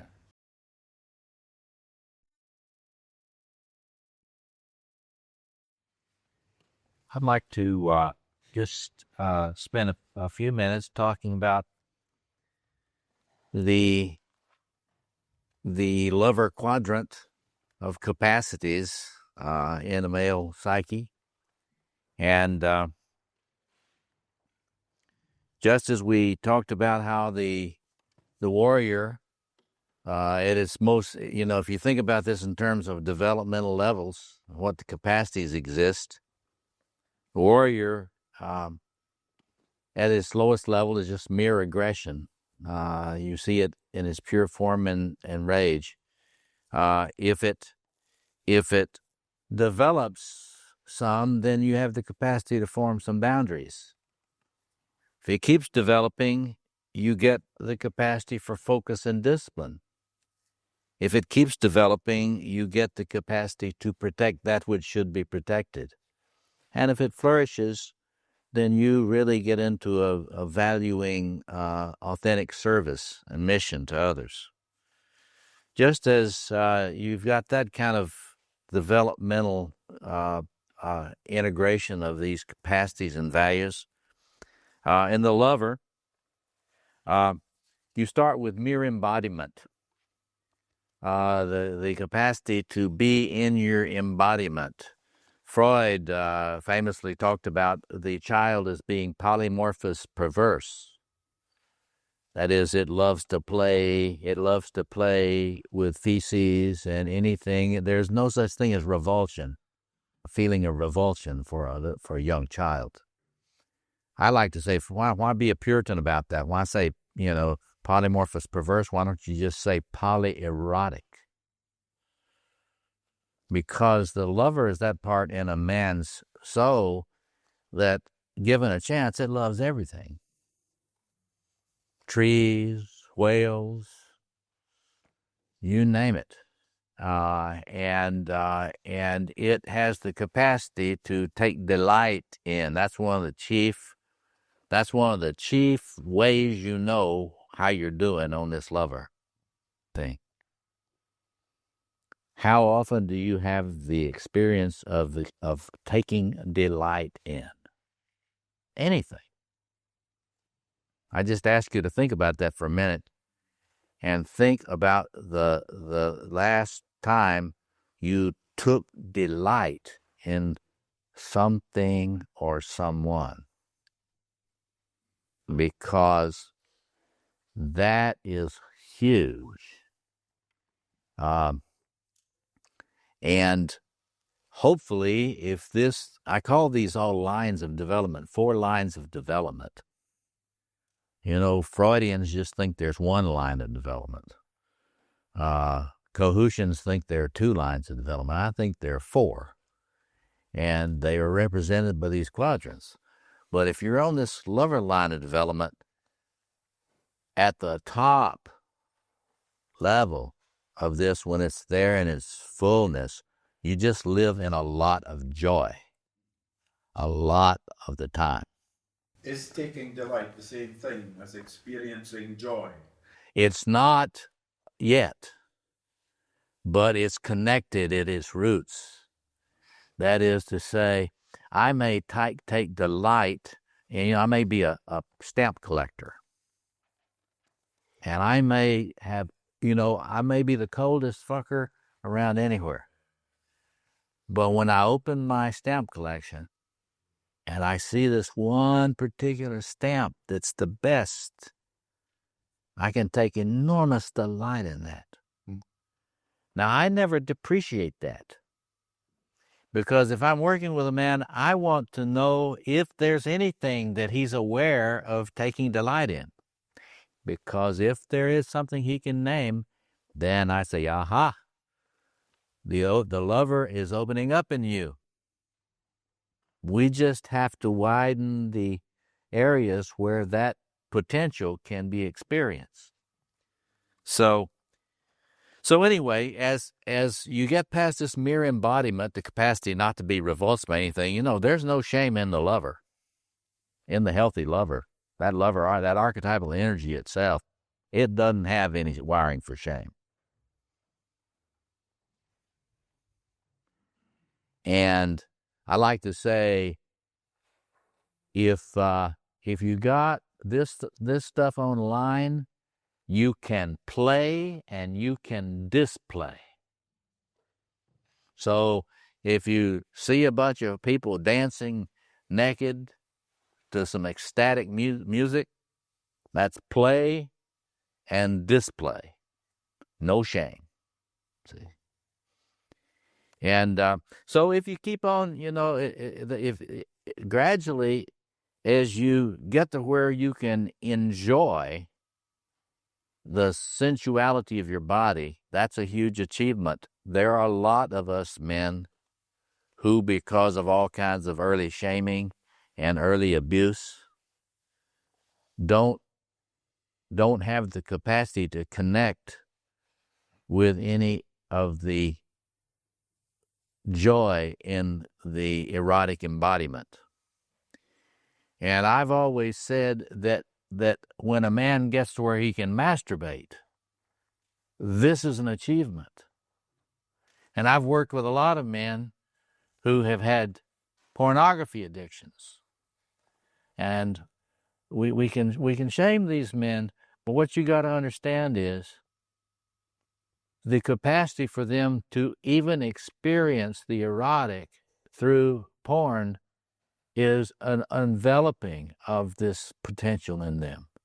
It's tragic that they can only feel anything through that. But I have worked for a long time in analysis with men who, when they came to see me, the only connection they had to anything in their heart was a satchel full of pornography. They could relate to images of breast. They could relate to images of vaginas. They didn't have very much capacity to feel any tenderness toward any of it, but it brought something up in them. And after a long time of interpretation, working with that, gradually the capacity to feel any erotic aliveness gradually grows until, lo and behold, you see, in pornography, the feminine is broken up into all sorts of images. And the person has not yet been able to actually relate to an integrated, embodied feminine yet. They can't experience that yet. So as the heart begins to open, the capacity actually to feel intimacy develops. And hopefully not long after it, the capacity to feel tenderness. Now, it sounds like in the story that Parsifal was at a place where he could feel tender feelings toward this young woman. So I just want to emphasize how the capacity to feel tender feelings, what an achievement it is psychologically. The whole of Freud's whole theory was how hard it is for people, certainly for us men, to separate their aggression from their affection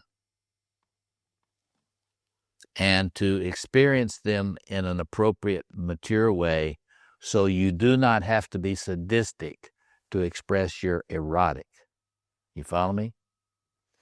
So as that grows, then this capacity for intimacy and the capacity to belong, Paul Tillich calls it the capacity for participation.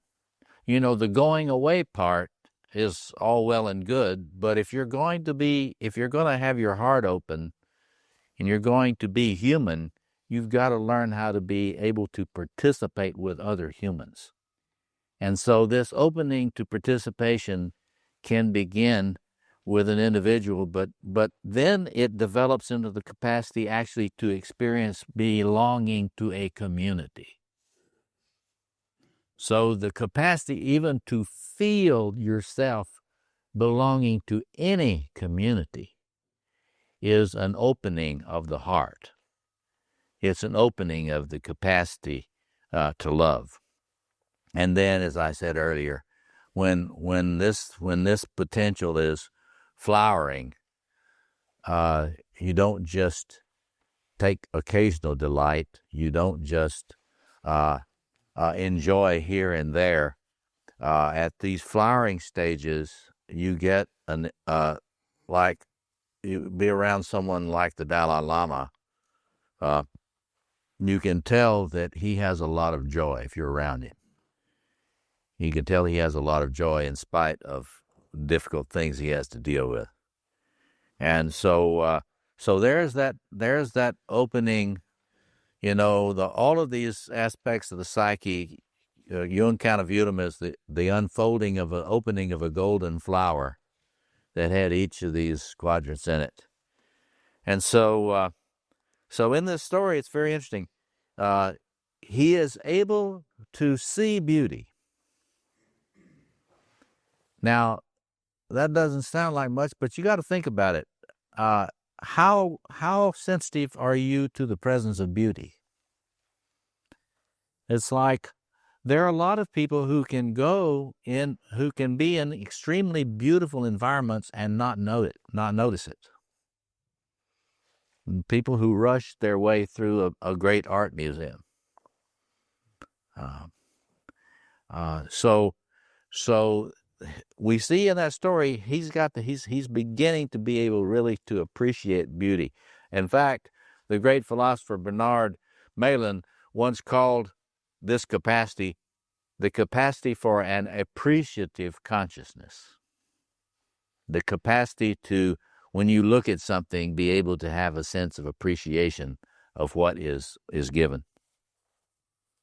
So that other little piece in there that some of you noted, we picked out in the story. When the heart of the man is opening, he begins to experience the capacity for empathy. When we're treating narcissistic personality disorders, one of the things we know about narcissistic personality disorders is they do not yet have the capacity to love. And with it, they do not have the capacity to experience empathy. That is, when they think about you, the only importance any feeling you might have is what it means to their narcissistic gratification. So as a person heals from being ill in that way, they gradually learn how to imagine how another person is feeling. And I thought it was rather elegant in this story. Parsival's capacity to remember what it was like to be shamed when he is making a decision about what he's going to do with the Duke. And it seems clear from the narrative that he experienced a fairly mature level of empathy there. It's horrific to be shamed. If I'm given a chance not to, then I will not shame this man. I will not shame him. This is why this virtue of respect is so important, because a cardinal rule for a man ought to be never, ever to shame anyone, if possible. For all kinds of reasons, but for this one as well. So Parsifal was able to see beauty, and he was able to experience empathy, and he was able to begin overcoming those maternal, overwritten boundaries. I cannot tell you how many times in my practice a man will bring in a dream. And the dream will be about an intimate encounter that he is either about to have or he is in the middle of, and then someone, often his mother, either comes in the house, walks in the room, in some way the intimate encounter is interrupted. In the story, we see it's almost like a flashback of the mother comes to him. It doesn't really quite spoil his encounter. But as I could tell in some of your comments, that you were picking up on the fact that the mother training against the fullness of his eros is still an issue that he would have to work with. So let me just say a couple of things about expressions of the shadow lover.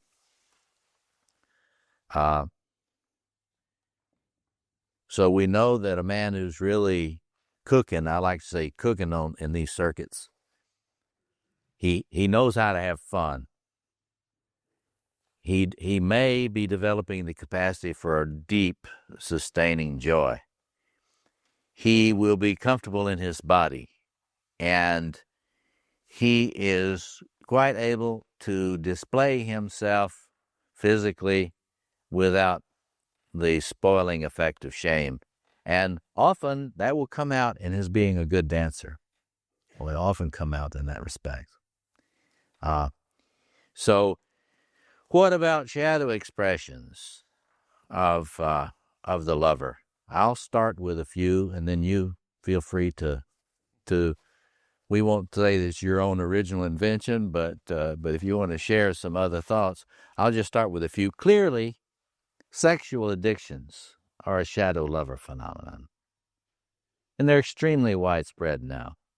And addiction to internet porn is just epidemic now. And so certainly that's one. And actually addictions to anything are what I call shadow lover expressions. Because in the pathologies of the lover, there are pathologies. I teach therapists a lot about the pathologies of these different archetypal systems. The pathologies of the lovers almost always have to do with some kind of dependence, pathological dependence. That pathological dependence can be being pathologically dependent on your approval for me to feel okay. So there's what we call a histrionic personality who You've met these people at cocktail parties. You're going around and meeting people. They will shake your hand, but they will not look you in the eye. They're with you, but they're scanning the room for a more attractive flower. Right? You've ever experienced that? That's what we call a histrionic personality disorder, because they're always trying to. It's what Fromm called a marketing personality. They're always trying to make a sale, but once they sell themselves to you, if you buy, then they're off to find somebody better than you to buy their product. So that's what we call an active dependency. That's a lover disorder. Then there's what's known as a dependency disorder, people giving away their power. See, the capacity to love at its deepest roots is the capacity to adore. So you can have problems in this sector by not being able to adore. So if you're not able to adore anyone or anything, you got work to do on this stuff, or play to do. You got play to do with this. But if you are compulsively adoring, setting the other on a pedestal, putting yourself down, experiencing the other as all-worthy and yourself as nothing, that is a lover disorder, because the lover will almost always idealize the other. And so if it's really flooding lover energy, it will often be paralyzed by the attractiveness of the object. Now that's a psychoanalytic phrasing. Paralyzed by the attractiveness of the object. That is, when you're in its presence, whatever it is, whether it's a person or a painting or whatever, your own initiative just disappears and you're paralyzed. So addictions, dependency disorders, the masochistic pole of sadomasochistic relationships. And I might add a very popular one, particularly with us guys, is numbness. Just being numb. That's the passive pole of a lover that is so powerful and unbalanced by other parts of the psyche that one cannot be allowed to feel. One of the tragic things I think about men's experience is that you know some men that experience a lot of pain a lot of the time, right? A lot of emotional pain. The thing that preoccupies them the most is their wound. Sometimes in the Mankind Project, we call it wound worship. And the sad thing is that a man who has a lot of emotional pain has huge lover capacities, huge lover potentials. And the sad thing is he has not been aided yet to have the containment of these archetypes, these other archetypes, so that he can actually enjoy the power of his heart. This is the kind of person, you know, that when they walk in a room, they feel everybody's pain. And there are a lot of people who are simply receivers for awareness of pain, themselves and others. A lot of the time, these persons will have a lot of physical pain in their body, chronic physical pain in the body.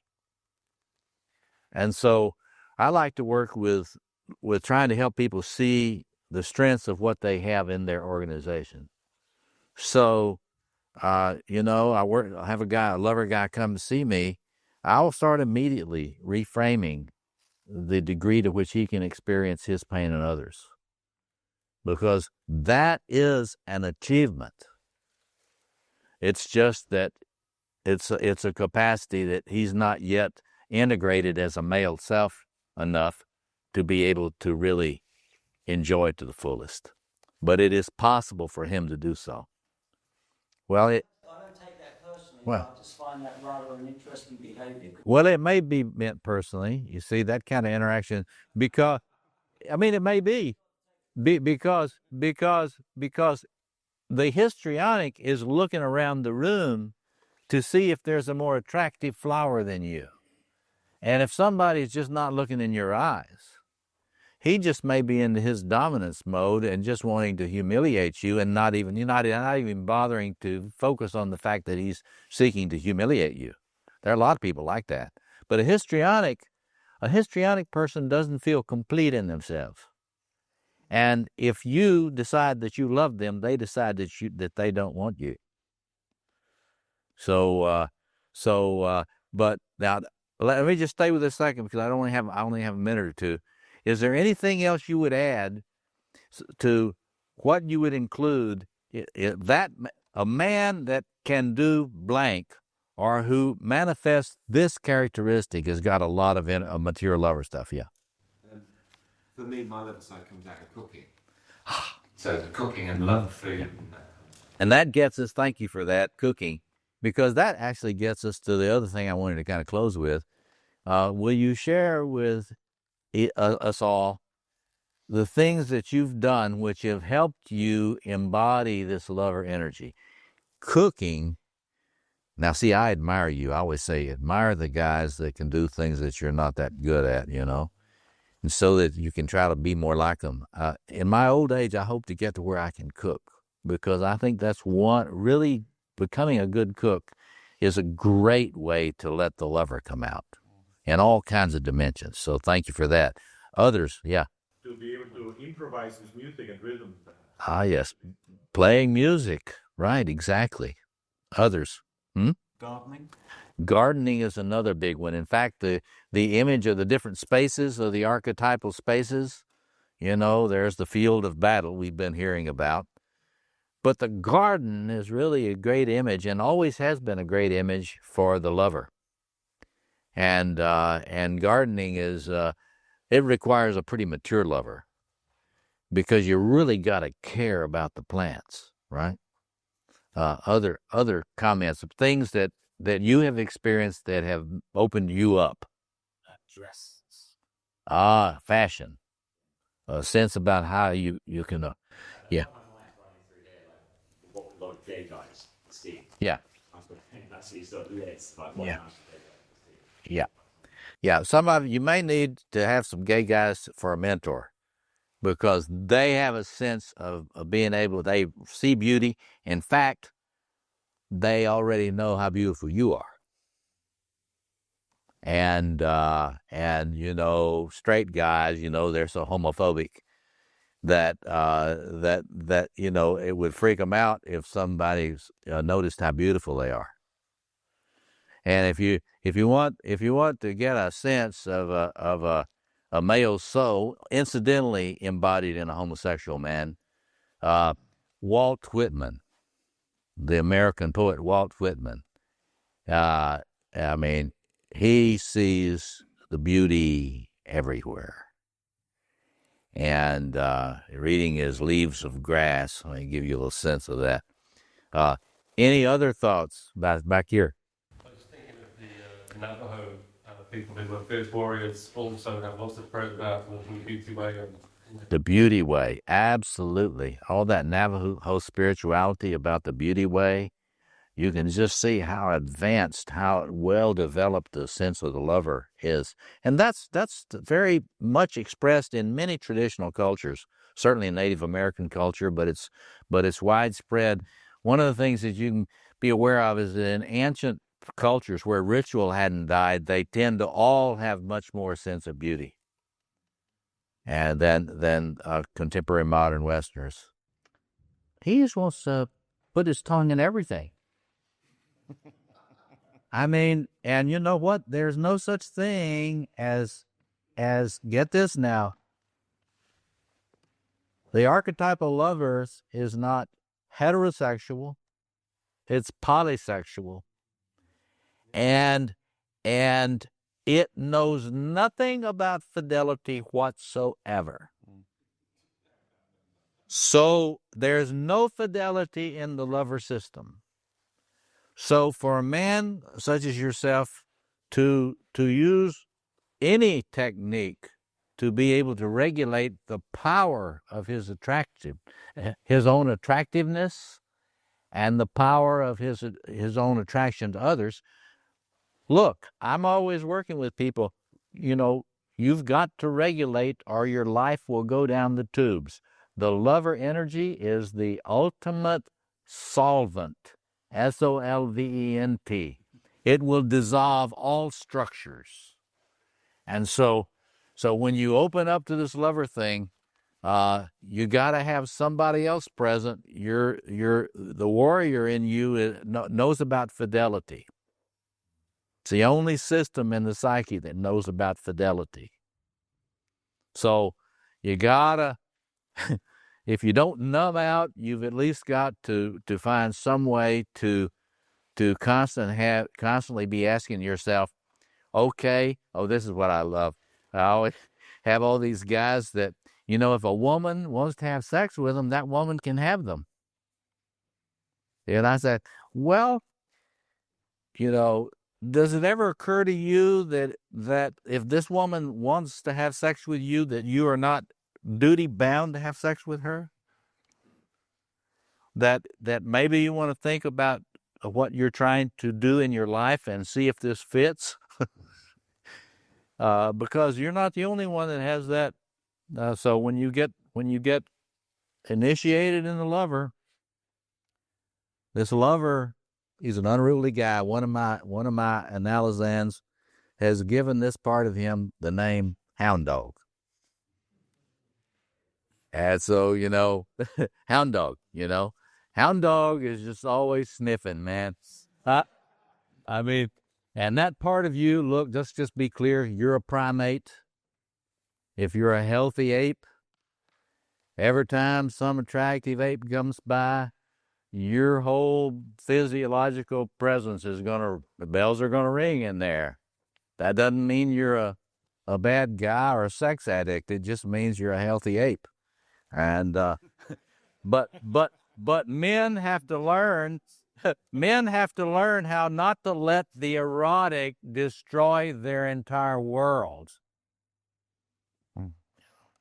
So anyway, I got to stop there because we're out of time. I'm happy to kick this around with you at other times, but I appreciate your sharing with me, and I wish we had more time. But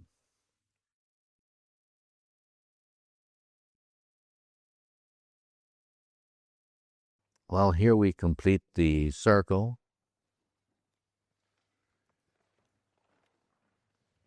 At the quadrant, the magician quadrant, that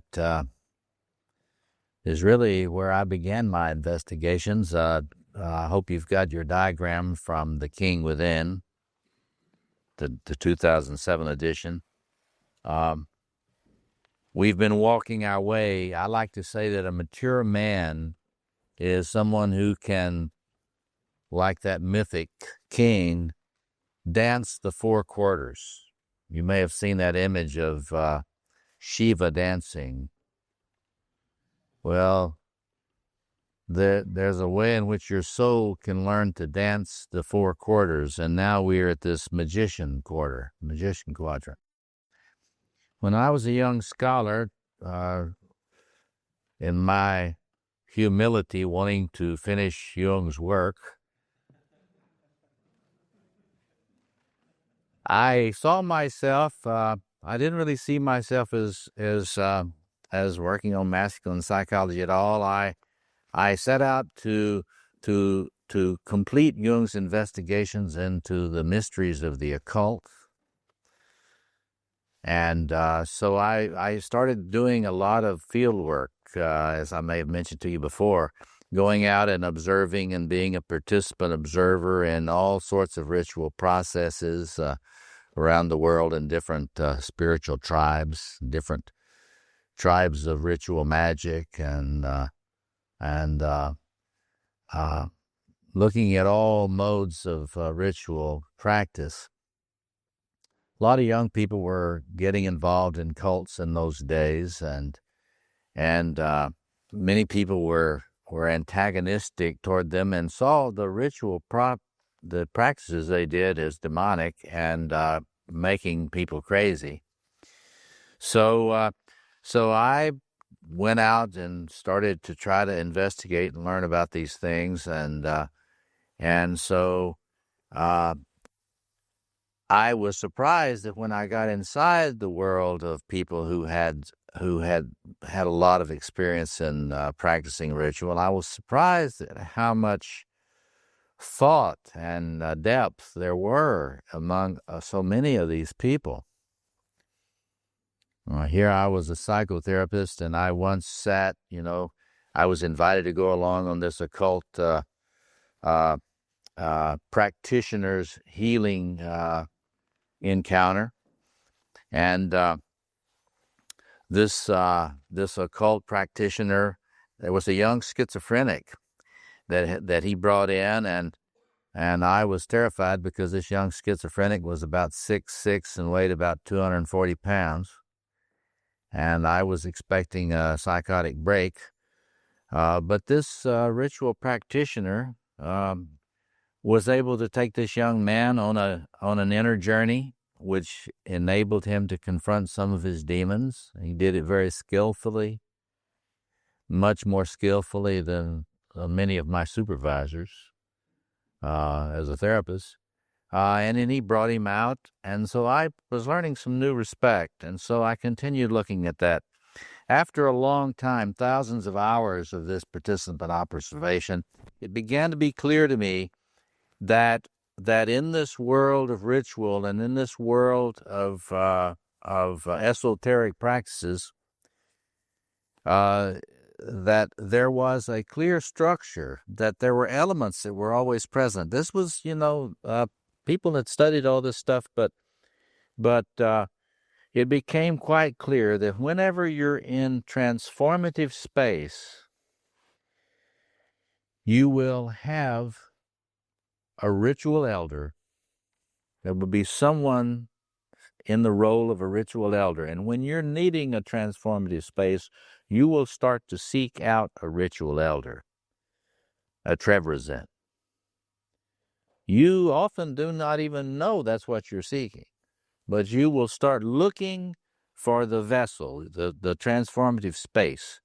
You will start looking for that space, and that is almost always in the presence of a ritual elder, someone who carries some wisdom and also some knowledge about death and rebirth. The archetype of initiation really is about the process of transformation of death and rebirth. And so the ritual elder is the steward of transformative space.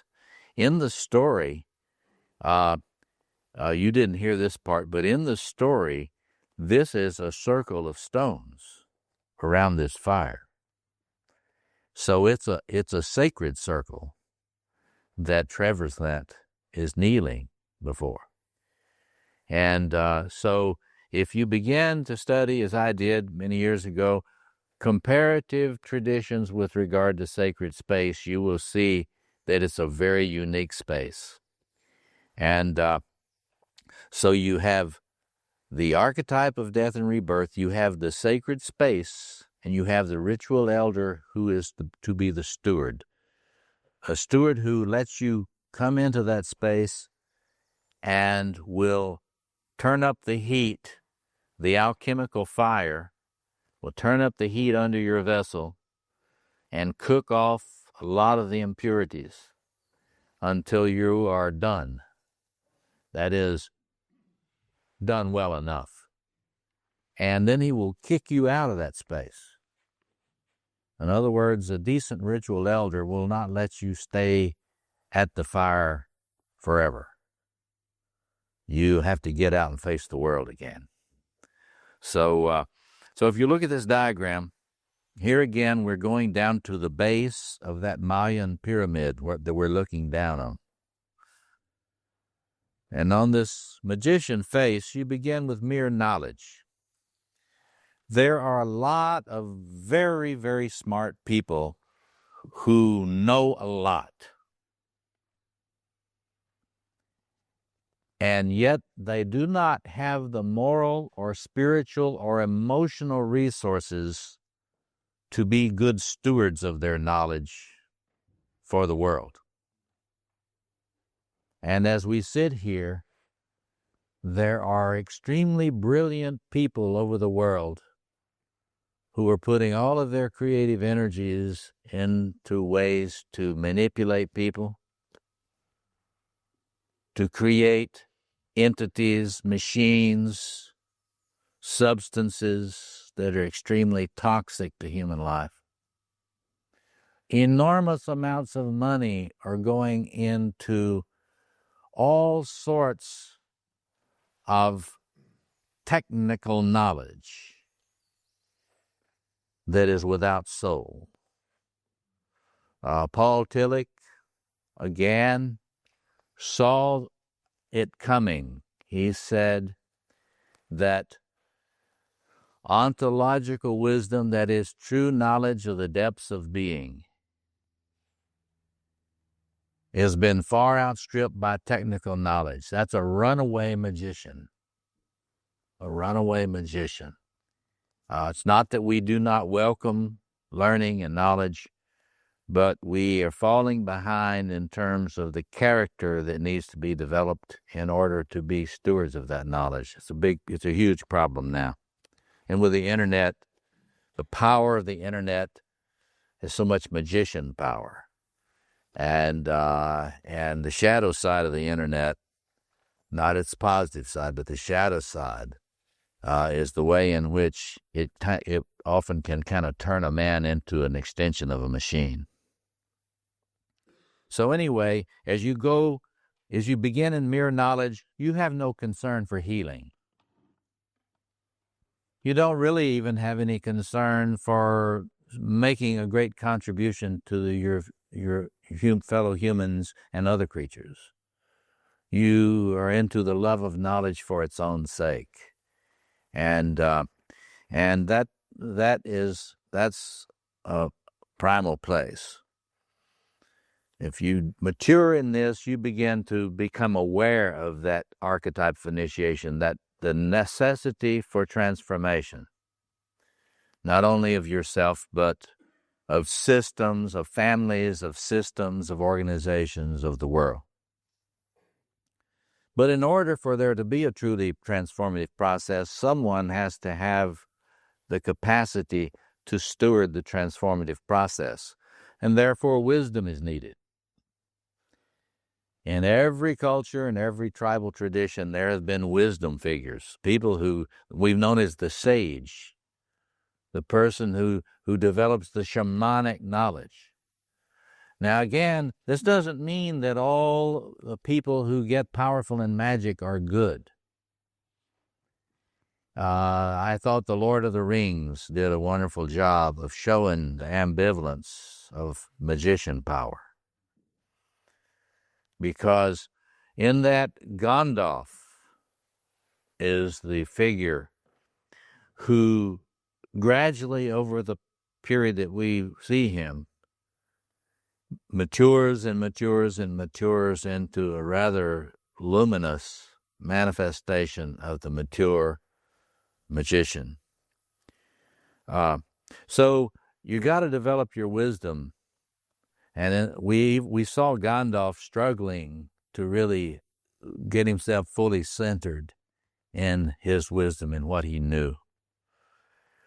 And he had to kind of go through his own death and rebirth in order to get there.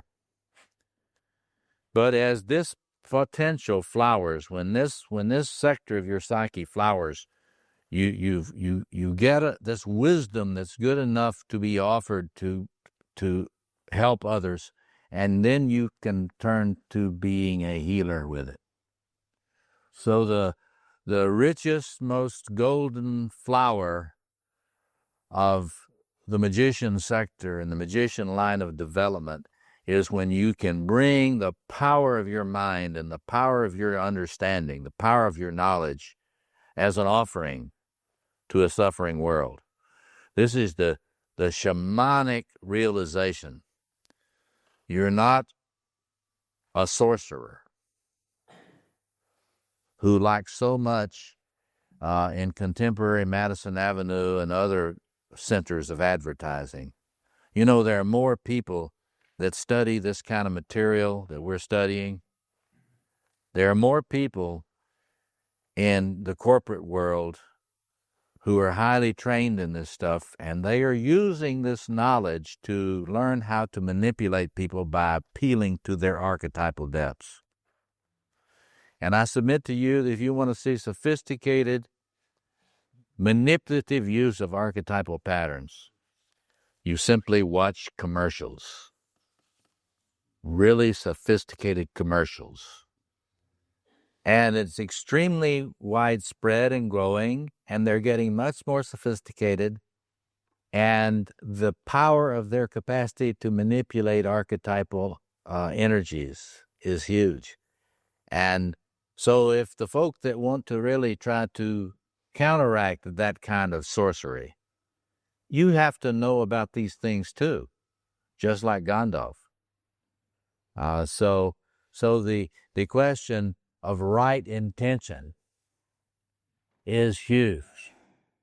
And it is the question of right intention that distinguishes a sorcerer from someone who carries knowledge in a way that is in the mature shamanic kind of capacity for healing. So at the top of this Mayan pyramid, as you approach that temple on top, you see these highest virtues of these lines of development within you. On the one hand, you have a truly chivalrous knight. You have an ecstatic, joyful lover. You have a powerful, compassionate, caring, and blessing king. And you have this fiercely loving, shamanic, healing wisdom figure. Now, what about shadow? What about shadow? I wanted to, in this Facing the Dragon book, I talked about the different forms of hell, that grandiosity forms in each of these different quadrants. And I just wanted to read you a little piece here about the magician hell before we look at I'm about out of time here. No, we started late. Okay. We got 10, 15 minutes.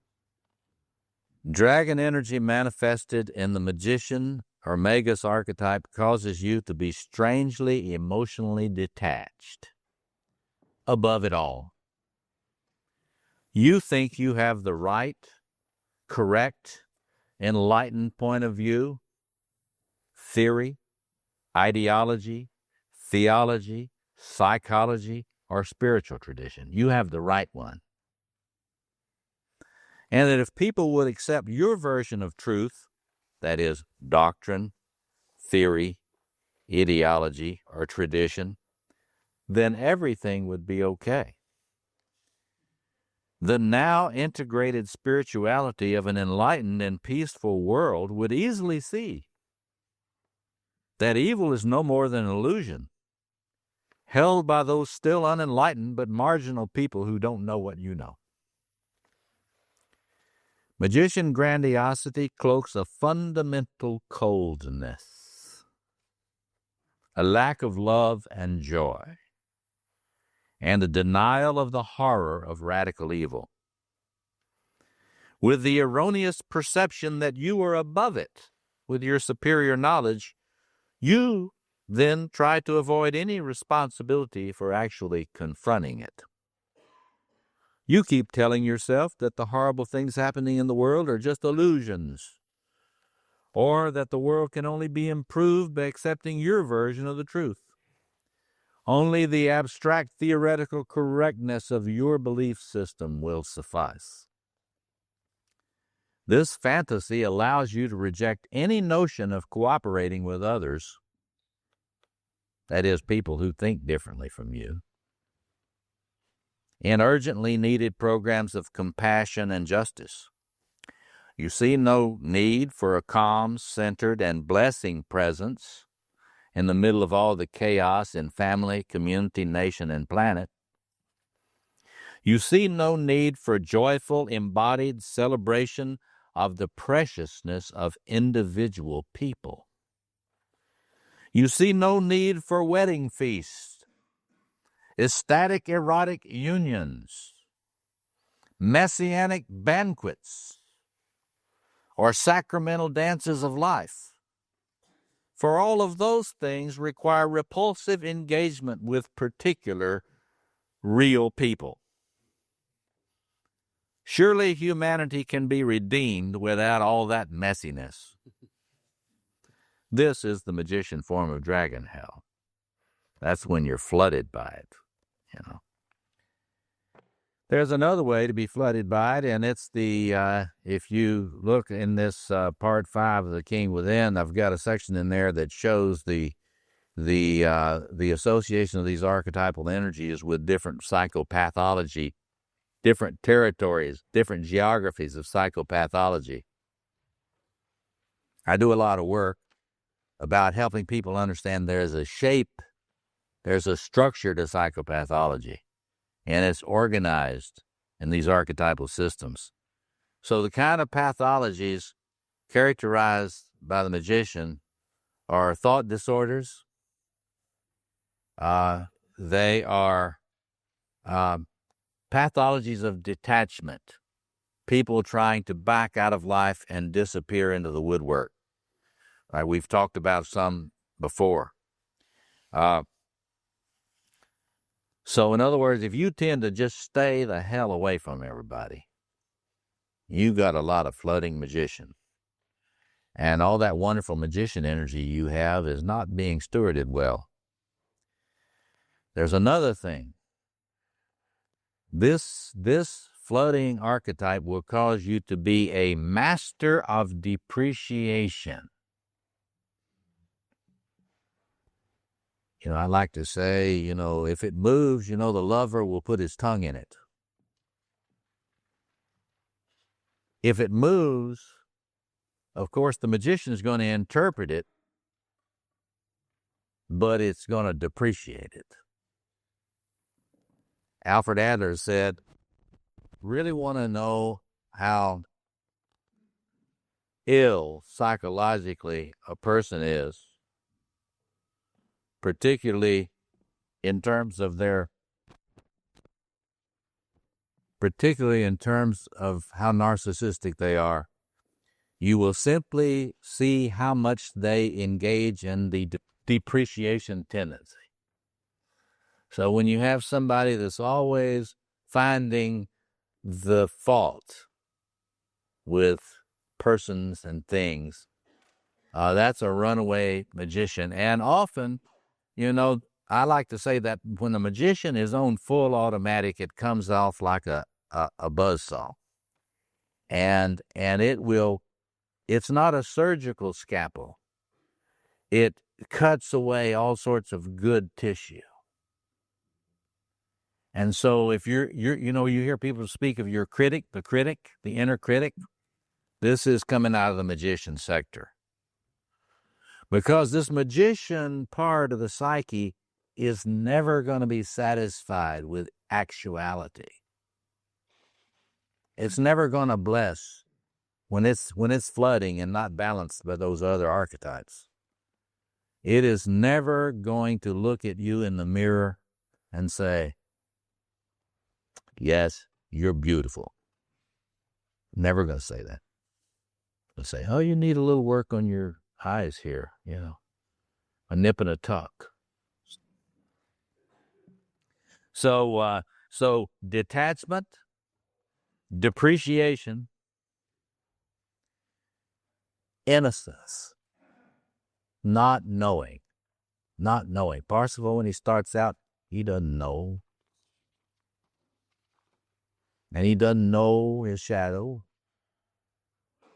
So the passive shadow of the magician is just not knowing. And you have met guys who wrap themselves in the cloak.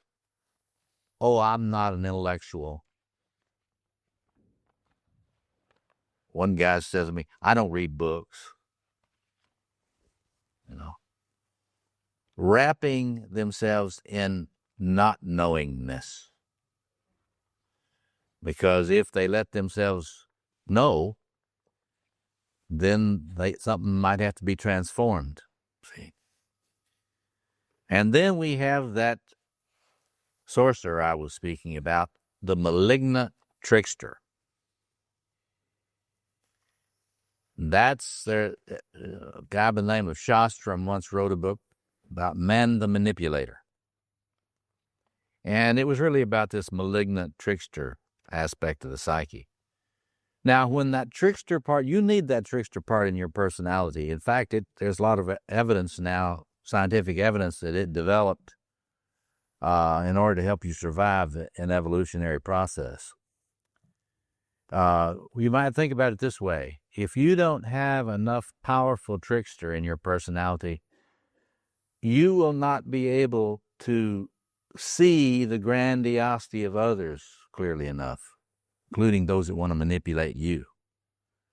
So your trickster is the equipment you bring to enable you not to be overly impressed by somebody's power over you.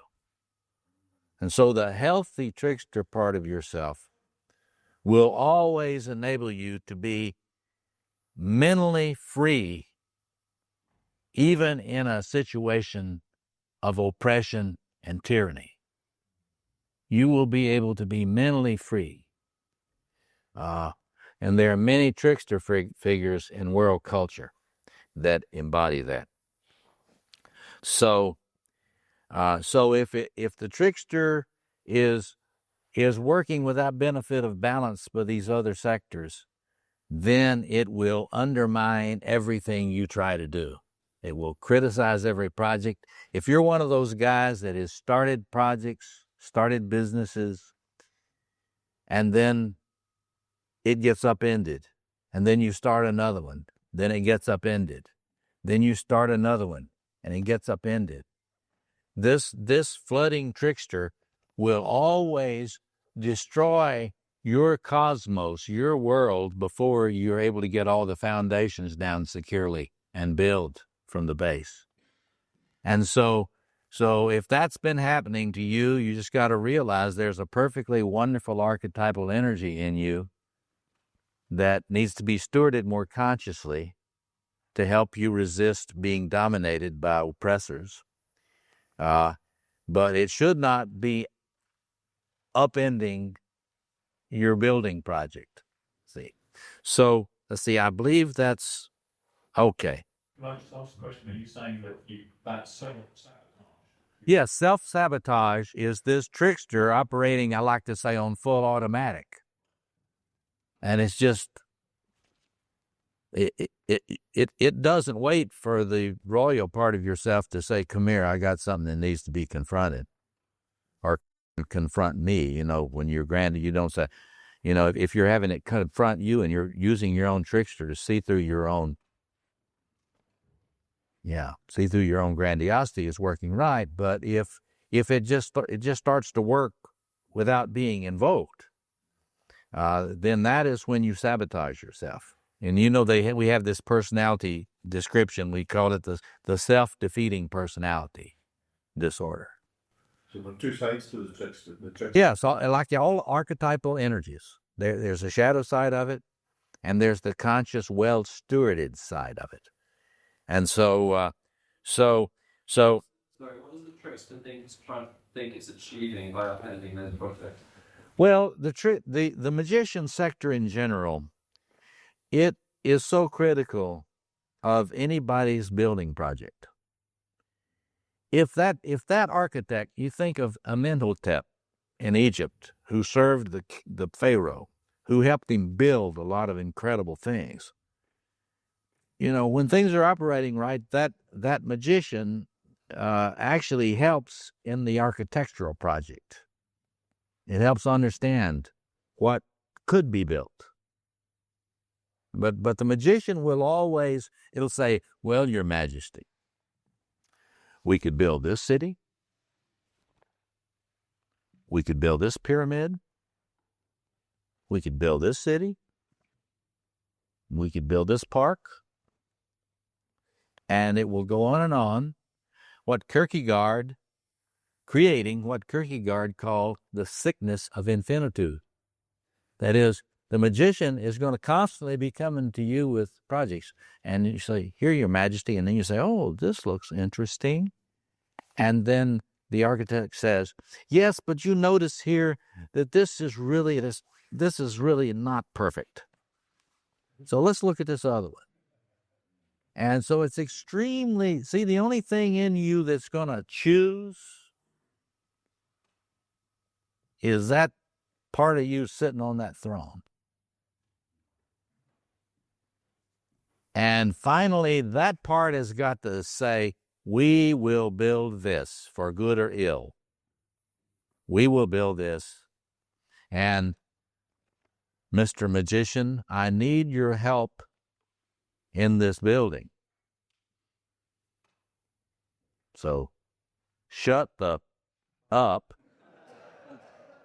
if you're not being helpful.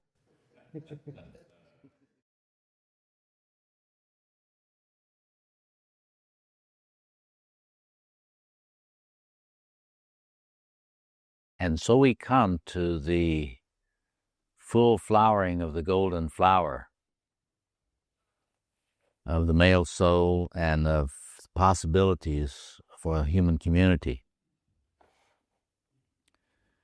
And this morning I have only a few minutes to just offer a few points on what we just observed. And before we leave, we'll be thinking about how we will steward our gifts, our potentials, going forward into the future.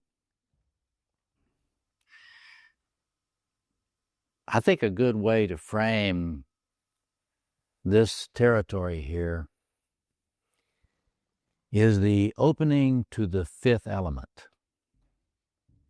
The opening to the fifth element. As I noted to you earlier, we're in this wonderful hall, 5 sides. And I said that I suspect that the founders of this, the designers, had a sense of the holding together the 5 elements. In that Mayan pyramidal shape that we've been talking about, there are 4 sides, but there also is that point where the 4 come together. People used to ask me, well, isn't the king on the top and the others lower?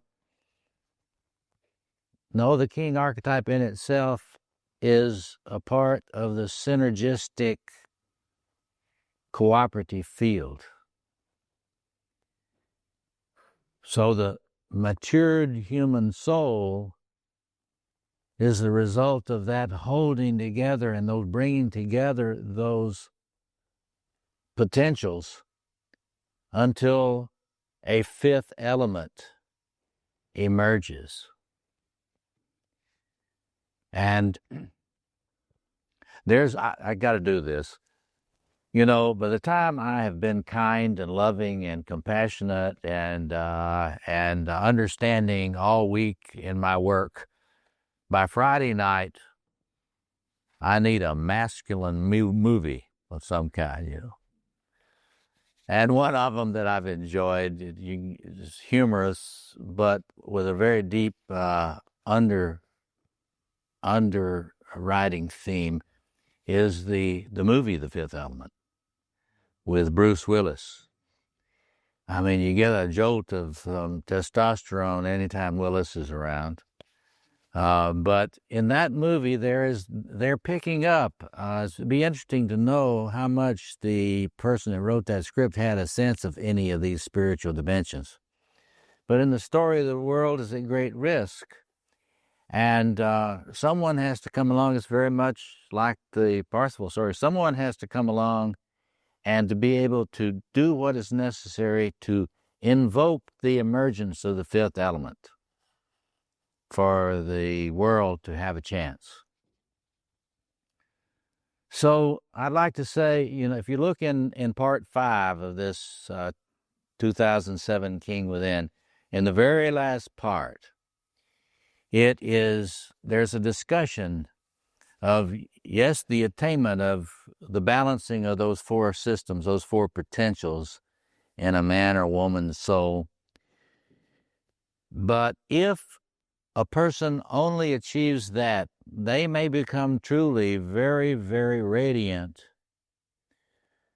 But if the 5th element is not discovered, is not opened to, the opening to the emergence of the 5th element, then what may have developed is an extremely high-performance narcissist who can have quite a lot of worldly success and acclaim. That personality, however, can never actually have much inner peace or satisfaction, even with their enormous achievements. And the reason is that they are still ego-bound. It is still all about him or all about her. There are built into the human soul self-sabotaging controls that if a person becomes extremely creative, begins to shine extremely brightly, except for extreme cases of some psychopaths, there will be a self-sabotaging mechanism come in to take them down. That is the nemesis, which is always attracted by hubris. So in this opening, we just saw it enacted. We saw it dramatized. In opening to what I like to call the great other. Now, just as there are ego psychologists, there are ego theologians of every tribe,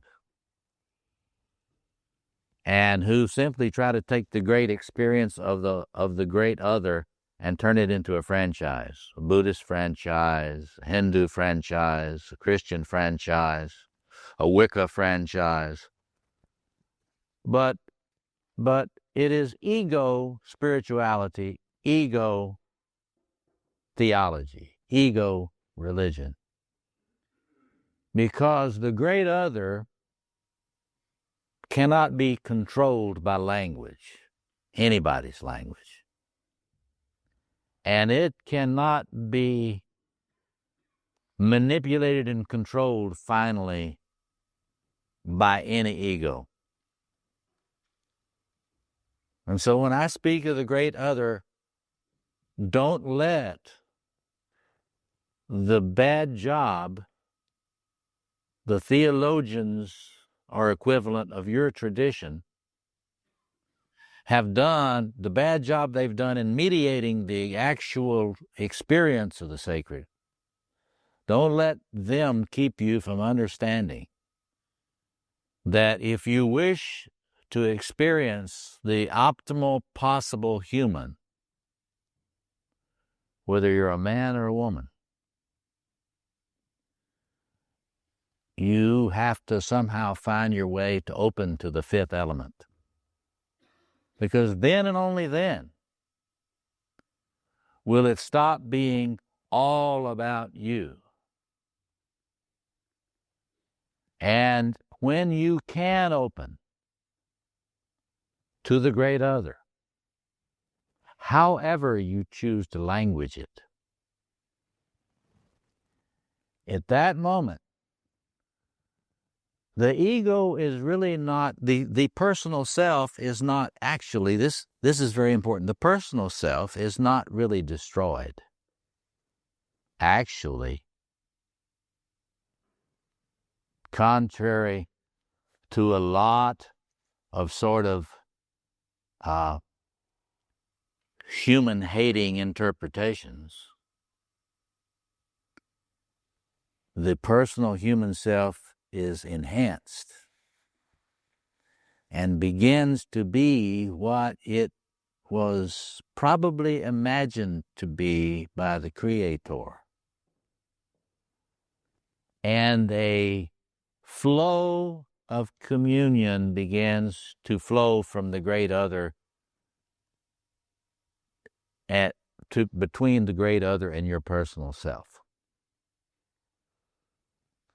The mystery here is that if you're a very creative person, I mean, if you're blessed and cursed with becoming a very creative person, the more creative you get, the more in danger you will be of self-sabotage and self-immolation, unintentional self-immolation. So if this, just explain what immolation is. That means burning yourself up. In other words, you will unwittingly burn yourself up on your own creativity, and you may have to become an addict to contain your creativity, to try to contain it, to cool it down. But in any case, the important thing here is to realize that you cannot find any real peace. You cannot find any real deep satisfaction without it being spoiled by the nemesis, unless this opening to the great other, unless you can find your way to that somehow through the resources available to you.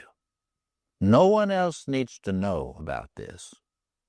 Only those who can be trusted not to depreciate it. But this is something between you, your personal self, and the great other. And so that is the point. We like to talk about the possible generative human in both men and women. High-level narcissism is not generativity. It will never issue in generativity. And one can never really have the character it takes to be a good steward of your gifts as long as your ego is at the center of your world.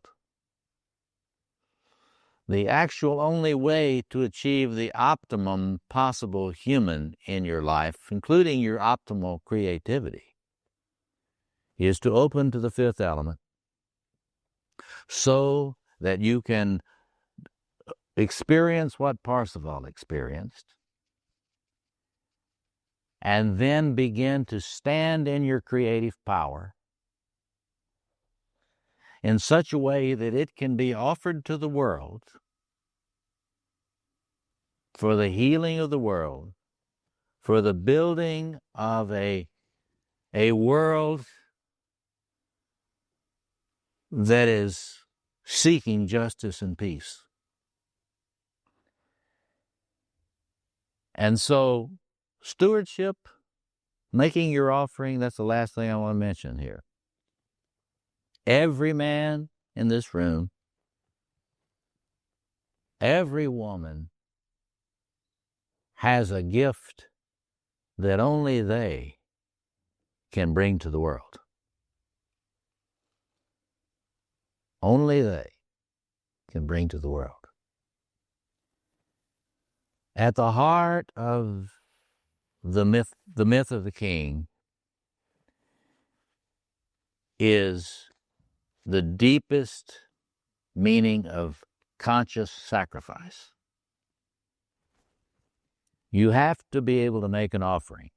So one of the things that we want you to be thinking about today is that if you could connect with your powers and bring them into such balance that they become an inner chalice, they become a vessel, an inner temple, in which the God energies, the creative energies of the human soul can find a dwelling place in you. Then your gift, if you can offer it up to the great other with authenticity, as the most worthy gift that you have, then that is the completion of your human task. Because this is very important to remember, lest you get into despair. You are not responsible for the outcomes. I know it's kind of heroic to want to kind of think you can be in charge of outcomes, but if you start taking on responsibility for the actual outcomes, you will become so overwhelmed and shut down by the size of the task that you will go into despair. You are not responsible for final outcomes in this history of ours. What are you responsible for? You are responsible for making an offering that is the most worthy offering that you have. And if you bring that into your communion with the great other and offer that to the possible new earth, then you will find satisfaction. And when you are old, you will not be in that pain of amphortos. You will have a deep sense of having made your offering. And you will be able to say not only it is finished, but it's enough. So that's what we want to lift up for you this morning. What we saw in the story is a possibility for you and for all human beings, no matter what their tribe, no matter what their race, no matter what their spiritual tradition. This is a possibility. And so as you go and reflect together on what you've gotten out of the week,